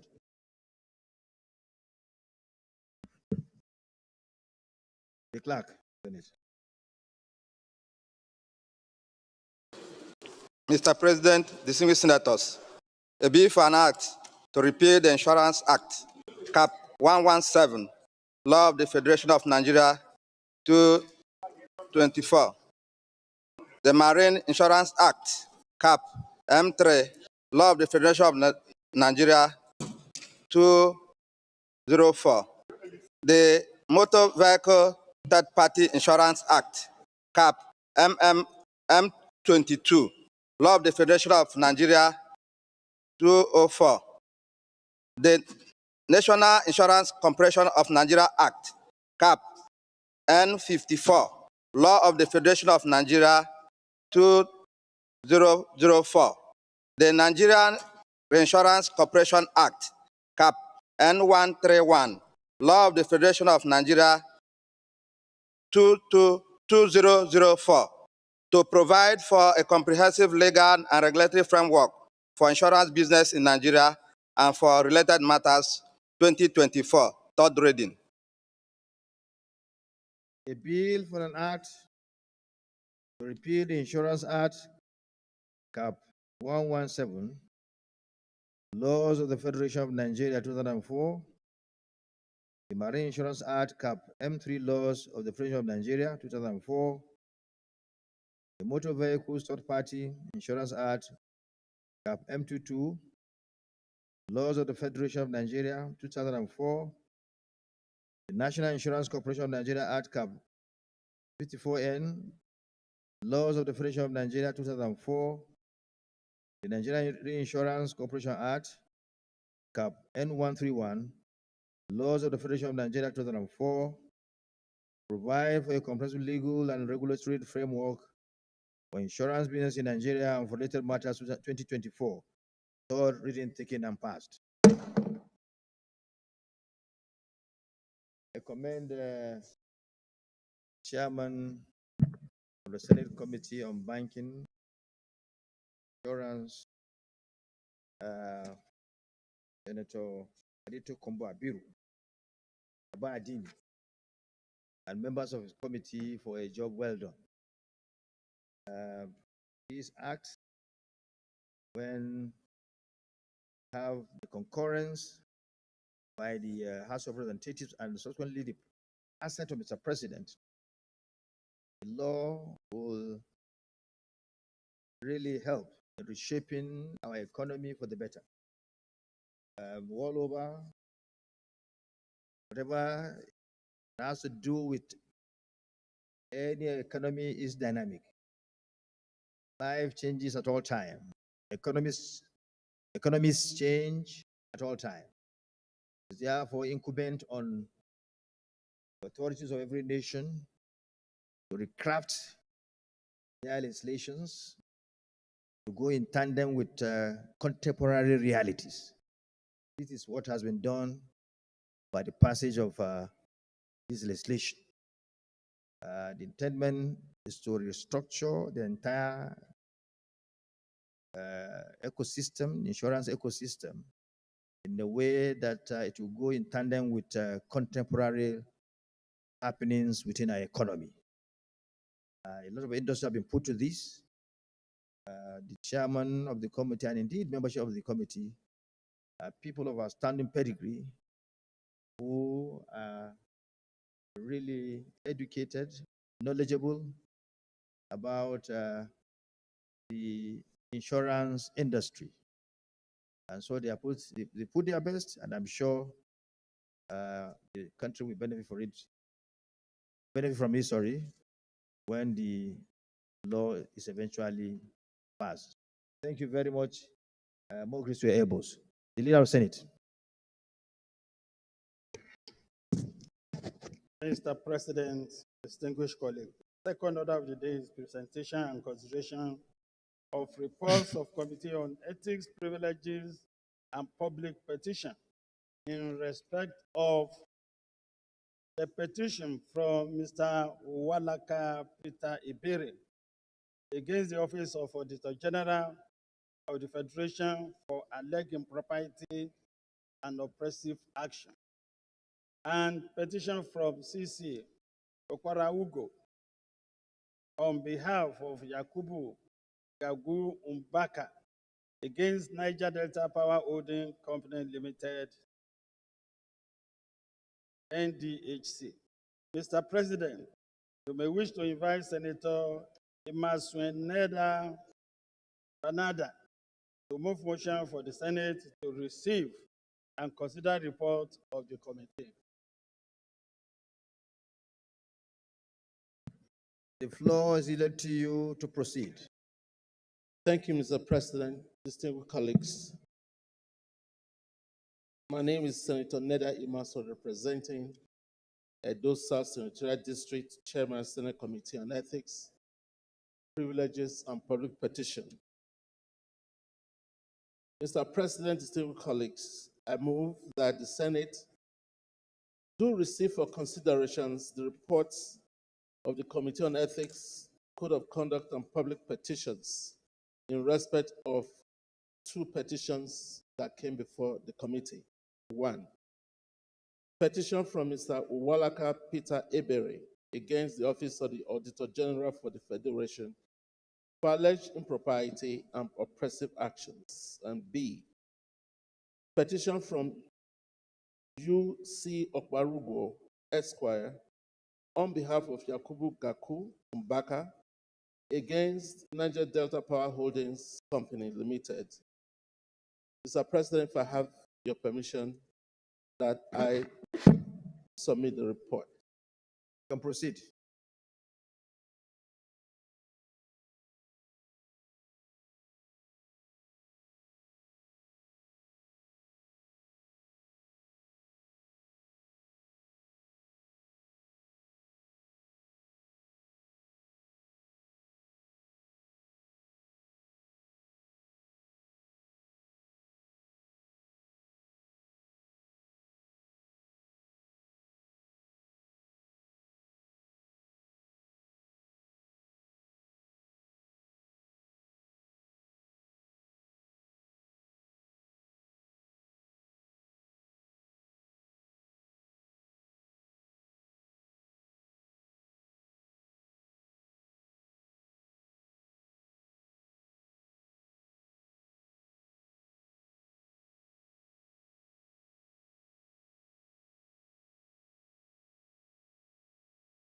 Mr. President, distinguished colleagues, may I start with the report of Mr. Uwalaka Peter Ebere against the Office of the Auditor General for the Federation.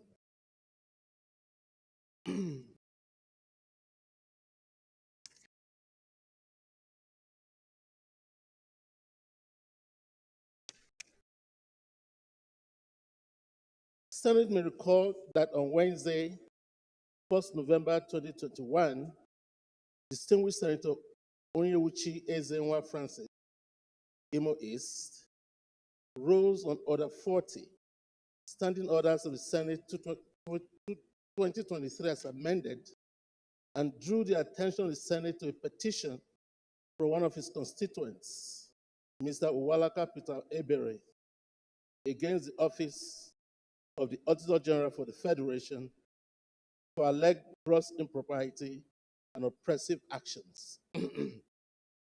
Wrongful dismissal from service by the Office of the Auditor General for the Federation in 2020 without fair hearing, where he urged the Senate to look into the matter and direct the Auditor General for the Federation to reinstate him and pay all his outstanding salaries.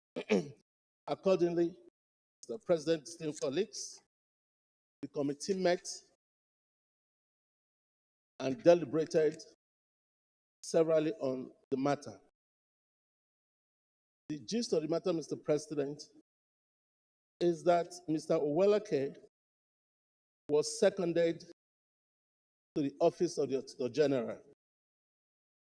And while in that position, was accused of employment racketeering, where he was accused of offering employment to Nigerians and taking money in return. And those employments were not documented. The matter was investigated, and Mr. Uwalaka was found guilty by the office of the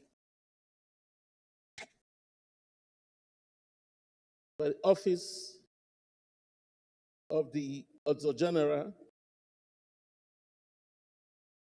for fraudulent extortion of money under false pretense of securing employment for job seekers and issuance of fake appointment letters to them. The two parties were invited, the Office of the Auditor General and Mr. Uwalaka Peter himself, where in course of the investigation, Mr. Uwalaka, who was confronted by one of his victims, said he admitted accepting 450,000 naira for employment. But he admitted also that he promptly refunded the said amount to the person he extorted. The Federal Civil Service Commission also investigated the matter and found Mr. Uwalaka guilty of the offense. Based on his admission that he collected money from the victims, even though he also admitted that he refunded the money, the committee came to the conclusion that he was guilty as he was charged. Therefore, the committee recommends that the Senate do uphold the dismissal of Mr. Uwalaka Peter Ebere from service to serve as a deterrent to other officers who might contemplate to embark on defrauding and extorting money from innocent job seekers under the guise of securing employment for them. Second recommendation, that the Senate do direct the Office of the Auditor General for the Federation to fish out similar bad eggs like Mr. Uwalaka Peter Ebere in his service and hand them over to the law enforcement agents for prosecution. In conclusion, Mr. President, most distinguished colleagues, on behalf of the Senate Committee on Ethics, Code of Conduct, Public Petition, I appreciate the Senate and my distinguished colleagues for the opportunity to serve. Petition. This petition of a petition from UC of Paraugo, Esquire, on behalf of Yakubu Gaku Umbaka, against Niger Delta Power Holding Company Limited over unlawful termination of his appointment from the services of the company in the year 2018. The Senate may recall also that on Wednesday, 28 February 2024, distinguished Senator Katun Sunday Marshall, Kaduna South, rose on Order 40, Standing Orders of the Senate 2023 as amended, and drew the attention of the Senate on a petition from one of his constituents, U.C. Okparugo Esquire, on behalf of Yakubu Gaku Mbaka against Niger Delta Power Holding Limited for allegedly terminating his appointment wrongfully from the services of the company in 2018, where he urged the Senate to look into the matter and direct the Niger Delta Power Holding Company Limited to reinstate him and pay all his outstanding salaries and allowances. In accordance with order of the Senate, the committee again met and we deliberated on this matter and investigated thoroughly. The parties were invited and they made their presentations both orally and in writing. The heart of this matter, Mr. President, distinguished colleagues, is that Mr. Yakubu Gaku Mbaka was offered an appointment letter by the Niger Delta Holding Company as a junior staff on grade level 1 in Human Resources Department on January 2015. Despite the fact that Mr. Mbaka already has a certificate in accounting, but on his employment, he wasn't employed as an accountant, but he was employed as a security staff. The company, instead of deploying, he alleged now that because of his qualification, he ought to have been moved to the Department of Accounting, where he's properly trained. However, his employment was terminated when the senior member of the company who he was working for as a security guard left the employment of the services. In his presentation for committee, the Managing Director, Executive Officer, Niger Delta Power Holding Company Limited, who Mr. Mbaka worked for, when he left the employment of Niger Delta Power Holding Company, 2 other staff, along with Mr. Mbaka, were relieved of their appointment. Those 2 other staffs went to the National Industrial Court of Nigeria in Abuja here in 2018 on a case against the Niger Delta Power Holding, claiming unlawful termination of their appointment. The court, however, dismissed the case in its entirety, and their employment were not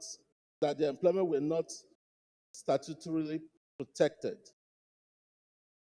After that court action, which Mr. Mbaka was not a party to, Mr. Mbaka went back to the company and completed his exit clearance process. Thereafter, his exit benefit of 1,528,611 was paid to him, and the Niger Delta Power Holding Corporation therefore severed the employment and employee relationship with Mr. Mbaka. Having collected this severance benefit from Niger Power Holding, Mr. Mbaka now petitioned the Senate on the ground that his employment was unlawfully terminated and requested this committee to reinstate him and order that his back payment should be paid to him. The committee's observation after careful studying and oral written representation decided that the petitioner was a domestic staff, security staff of the former managing director of Niger Power Holding Company, but was later given full-time appointment and still retained his role as a security operative in the residence of former MD CEO. That following the exit of the former MD CEO, Yakubu Gaku Mbaka, alongside 4 others, were recalled by the corporate headquarters a year and 6 months after the exit of the SY MD CEO. That when the security operation was outsourced to NDPHC to a vendor, Mr. Yakubu and 4 other of his colleagues were disengaged because there were no openings matched for their qualification or skills set, and their 1-month salary in lieu of notice was fully paid to them. That there was evidence that Mr. Gaku Mbaka collected all his benefits and entitlements and signed all the necessary documents before he exited the company. The committee therefore recommended, in view of the findings, that the Senate do turn down the prayers of Mr. Yakubu Gaku Mbaka for Niger Power Holding Company respondent to reinstate him because he had collected his severance allowance from the company and duly signed the necessary documents for his exit. In conclusion, Mr. President, my most distinguished respected colleagues, on behalf of the Senate Committee on Ethics, Code of Conduct and Public Petitions, we appreciate the Senate President's leadership of the 10th Senate for the opportunity to serve in this committee as the voice of the voiceless Nigerians. I still submit, Mr. President.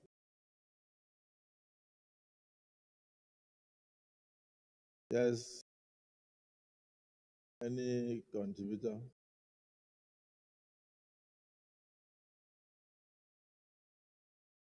Yes, Senator Ninge.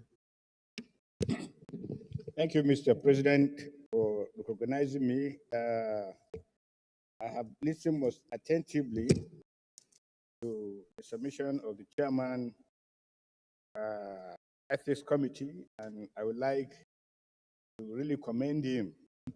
This is a very tasking job, particularly something that has to do with investigation.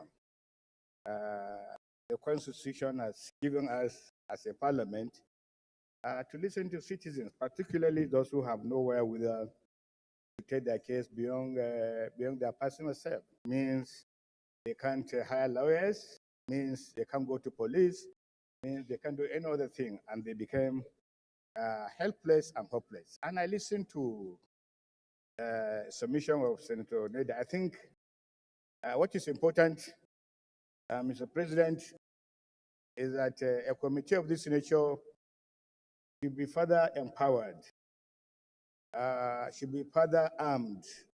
Look at the processes that they have to undertake, the difficulty that they have to travel, bring in data, compare these data, bring in additional information. I think these are some of the lights. These are some of the signals that the parliament sends to the populace, that we have their interests at heart. Basically, as representative of the people, we've been well compensated in terms of our daily activities in life. But the citizens are undergoing through pains and terrible experiences. Therefore, this is one of the opportunities that the citizens enjoy, the leverage of having parliamentarians listening to them. And I think, Mr. President, from your own vintage point, you commend them and initiate, in my opinion, initiate a further incentive to committees like Ethics and Privilege. They deserve our attention. Thank you, Mr. President. So let's look at the prayer.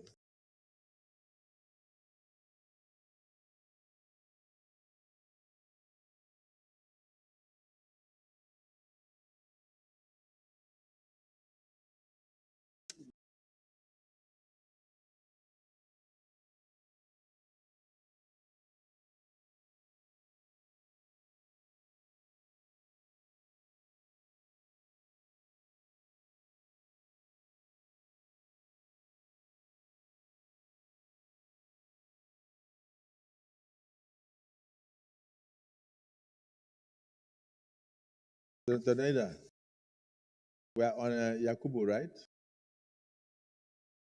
Okay, the recommendation that the Senate do turn down the prayers of Mr. Yakubu Gagu Mbaka, the petitioner for Niger Delta Power Holding Company Limited, respondent to reinstate him because he had collected his severance allowance from the company and duly signed the necessary documents for his exit. And so indeed he has exited. Those in support of this recommendation say aye. Those against say nay. The ayes have it. So I thank the chairman of the Committee on Privileges, Code of Conduct, and Public Petition for a wonderful job. So, Leader of the Senate. The second one is on the second recommendation.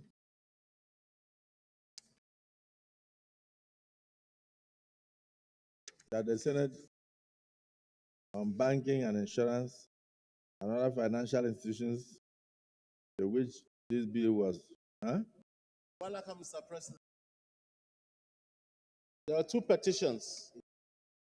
That the Senate do uphold the dismissal of Mr. Walaka Peter Ebere from service to serve as a deterrent to other officers who might contemplate embarking on fraud or defrauding and extorting money from innocent job seekers under the guise of securing employment. Those in support of this prayer say aye. Those against say nay. The ayes have it. That the Senate do direct the Office of the Auditor General for the Federation to fish out similar bad eggs like Mr. Walaka, Peter Ebere, from his service and hand them over to the law enforcement agencies for prosecution. Those in support of prayer two say aye. Those against say nay. The ayes have it. Let me thank our distinguished brother, Senator Nader Emaswen, and all members of his committee for the diligent work they have done, and ask the Senate Committee on Legislative Compliance to ensure that those things are the resolutions of the Senate are complied with. Leader of the Senate.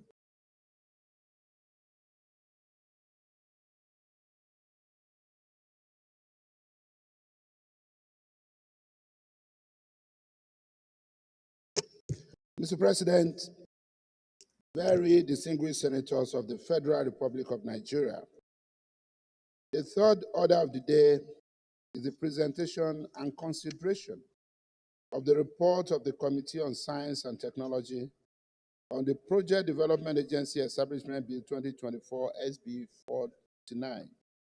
Distinguished senators will recall that the bill was referred to the committee on Wednesday, 15th day of May 2024. Mr. President, you may wish to invite most distinguished Senator Abbas Aminu Iya, chairman of the committee, to move the motion for the presentation and consideration of the report. Distinguished Senator Iya. Mr. President, distinguished colleagues, I stand to move a motion that this Senate do receive and consider the report of the Committee on Science and Technology for the Project Development Agency Establishment Bill. I so move.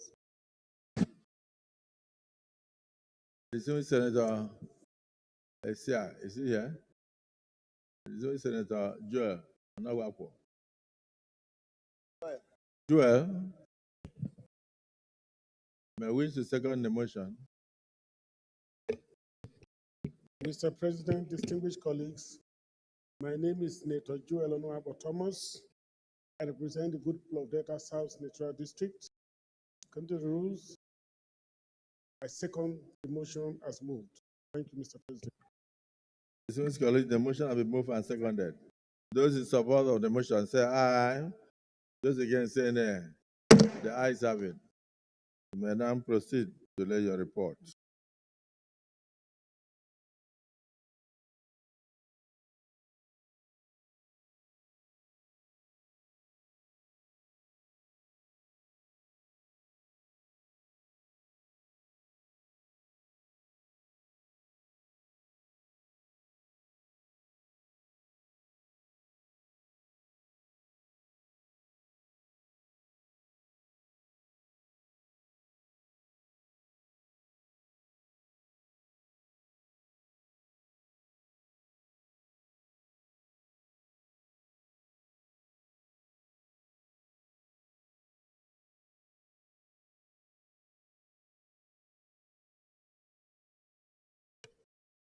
Mr. President, distinguished colleagues, I want to read from the findings and observation.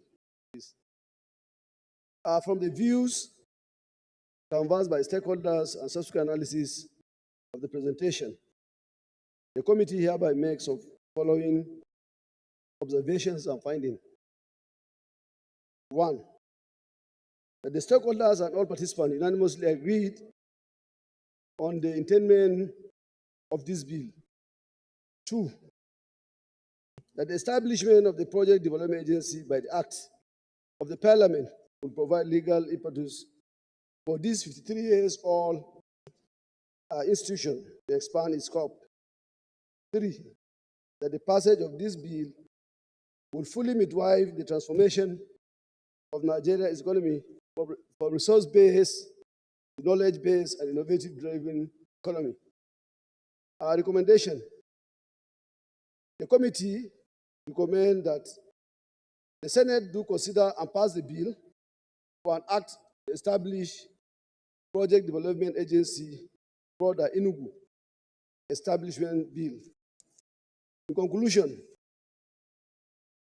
I wish to use this opportunity to thank the President of the Senate and the distinguished colleagues for the opportunity to serve in this capacity and humbly request that the Senate pass this bill. Thank you, Mr. President.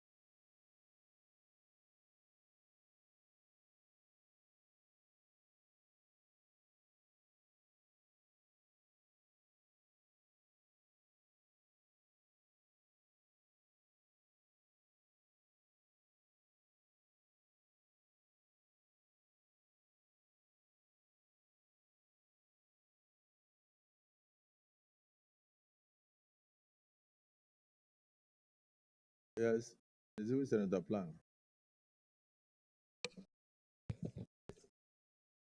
President of the Senate and Leader of the National Assembly, distinguished colleagues, I am Senator Dickett Plan, Senator representing the good people of Plateau Central.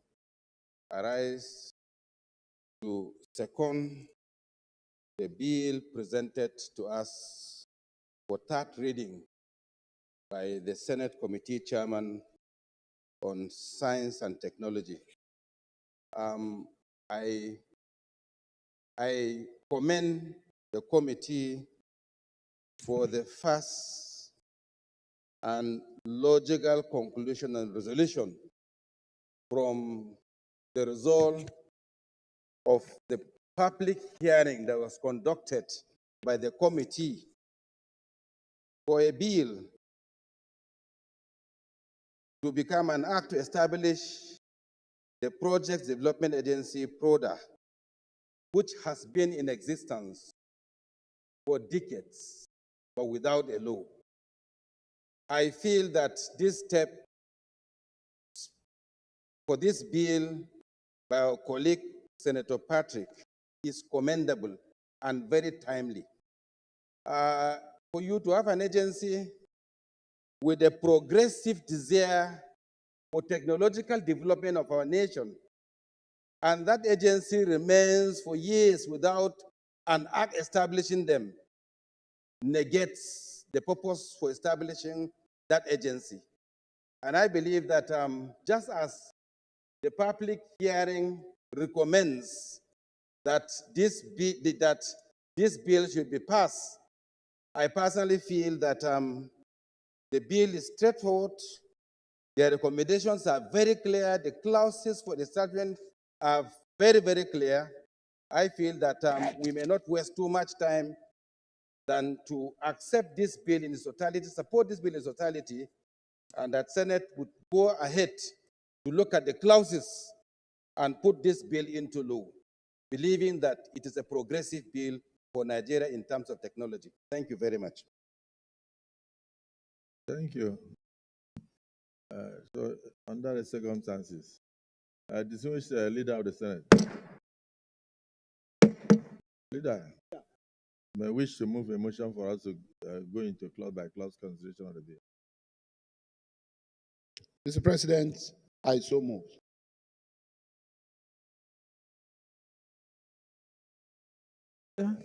Mr. President, I so second.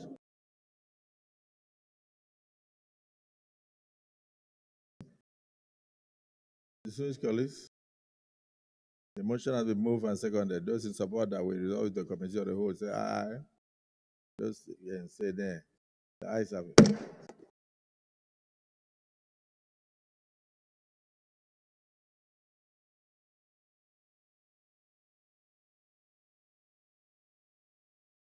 Just by way of information, please, I need to brief the senators shortly on the upcoming visit of the president tomorrow. So immediately we finish with this bill, we go into executive session.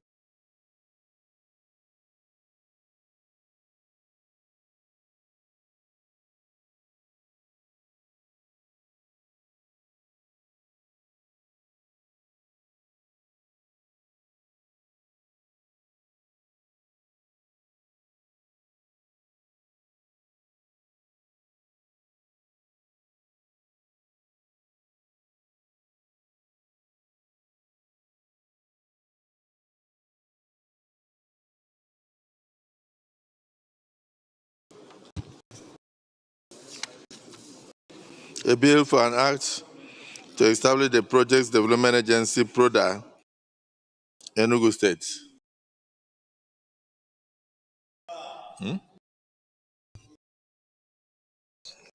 Yes. No, I understand.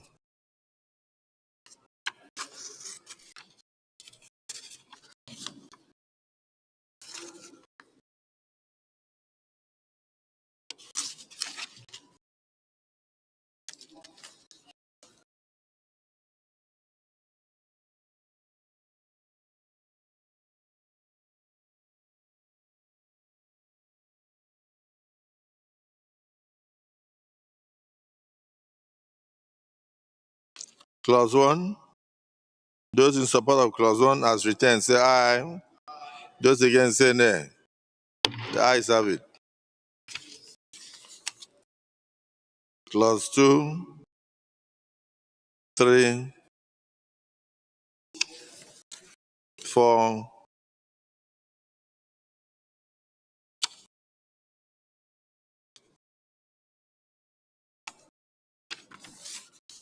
and 5. Those in support of clauses 2 to 5 say aye. Those against say nay. The ayes have it. Clauses 6, 7, 8, 9. Those in support of clauses 6 to 9 say aye. Those against say nay. The ayes have it. Clause 10, 11,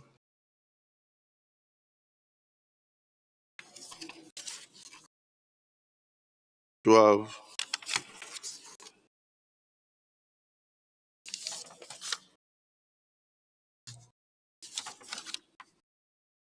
13.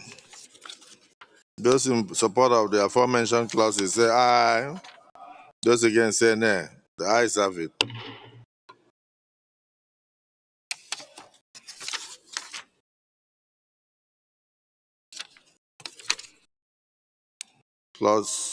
Clauses 14, 15, 16, 17, 18.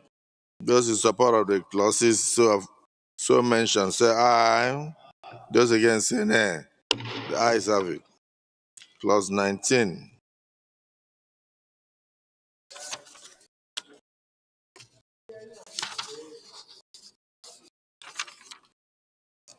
Clause 20,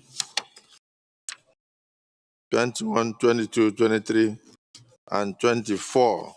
Those in support of the clauses aforementioned say aye. Those against say nay. The ayes have it. Clause 25, clause 26, clause 27, clause 28, and clause 29. Those in support of the aforementioned clauses say aye. Those against say nay. The ayes have it. Clause 30, 31, 32, 33, 34, 35. Those in support of the aforementioned clauses say aye. Those against say nay. The ayes have it. Clause 36, 37, 38, 39, and 40. Those in support of the aforementioned clauses say aye. Those against say nay. The ayes have it. Clause 41, 42, and 43. Those in support of the aforementioned clauses say aye. Those against say nay. The ayes have it. Clause 44, interpretation clause. Those in support of the interpretation clause say aye. Those against say nay. The ayes have it. Clause 45, the citation. The bill may be cited as the Projects Development Agency PRODA, Enugu Establishment Bill 2024. Those in support of clause 45 say aye. Those against say nay. The ayes have it. Those in support of the schedules 1, 2, 3,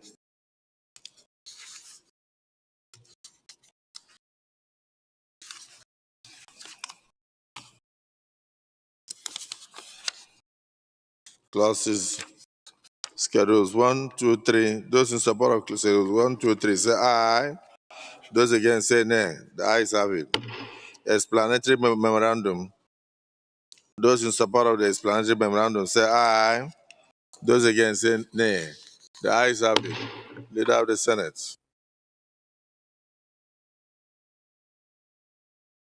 Mr. President, sitting as chair, very distinguished colleagues, I rise to move that the Senate does revert to plenary to enable the chairman to approve. I so move. Minority Leader. The President, sitting as chair, I second the motion that the Senate reverse to plenary to enable the chair report progress. I so second. Distinguished colleagues, a motion has been moved and seconded that this August Assembly do revert to plenary for the chair to report progress. Those in support of the motion say aye. Those against say nay. The ayes have it.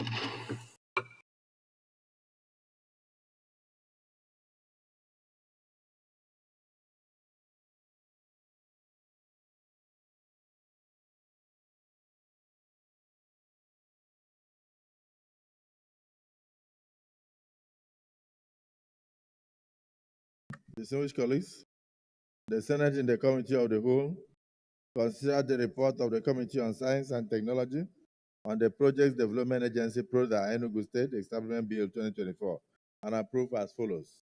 Long title as recommended. Interpretation clause 44 as recommended. Schedules. Short title clause 45 as recommended. Schedules 1, 2, 3 as recommended. Explanatory memorandum as recommended. Is this a true reflection of what transpired in the Committee of the Whole?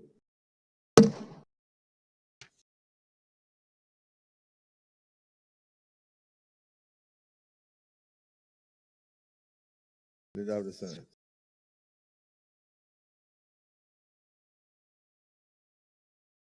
Mr. President, very distinguished colleagues, I rise to move that the bill be now read for the third time. So move. Leader of the Senate. Mr. President, distinguished senators, a bill for an act to provide for the establishment of Project Development Agency PRODA Enugu to conduct scientific, engineering, and technological research aimed at facilitating the domestication, and industrialization of appropriate technology for socio-economic advancement of Nigeria and for related matters, 2024, third reading.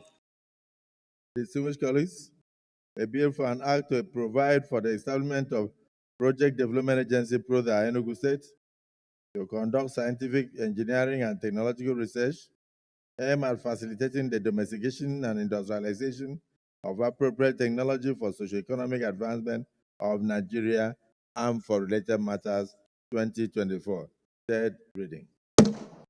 Distinguished colleagues, a bill for an act to provide for the establishment of Project Development Agency, PRODA, Enugu State, to conduct scientific, engineering, and technological research aimed at facilitating the domestication and industrialization of appropriate technology for socio-economic advancement of Nigeria and for related matters, 2024, third reading taken and passed. Let me thank the members of the Committee on Science and Technology and the chairman for a wonderful and painstaking job, and particularly appreciate the good work done by my dear brother, distinguished Senator Aminu Iyabas, and all the members of that committee, and pray that the establishment of PRODA will add value to Nigeria in scientific and technological renaissance, and also create employment opportunities and peace for the southeastern region of Nigeria and Nigeria as a whole. I congratulate the Senate, and I look forward to a period when this bill will be assented into Act of Parliament by Mr. President.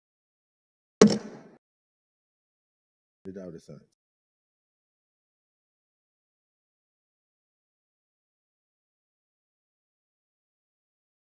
Mr. President, very distinguished senators, I rise to move that at this point, the Senate will go into a closed-door session to enable us resolve some matters of urgent national importance. I so move, Mr. President. Minority Leader. Mr. President, distinguished colleagues, I rise to second the motion that the Senate goes into closed session to discuss matters of urgent national importance. I so second. Distinguished colleagues, the motion has been moved and seconded that this August Assembly do resolve into a closed session to enable us to discuss matters of urgent national importance. Those in support of the motion say aye. Those against say nay. The ayes have it.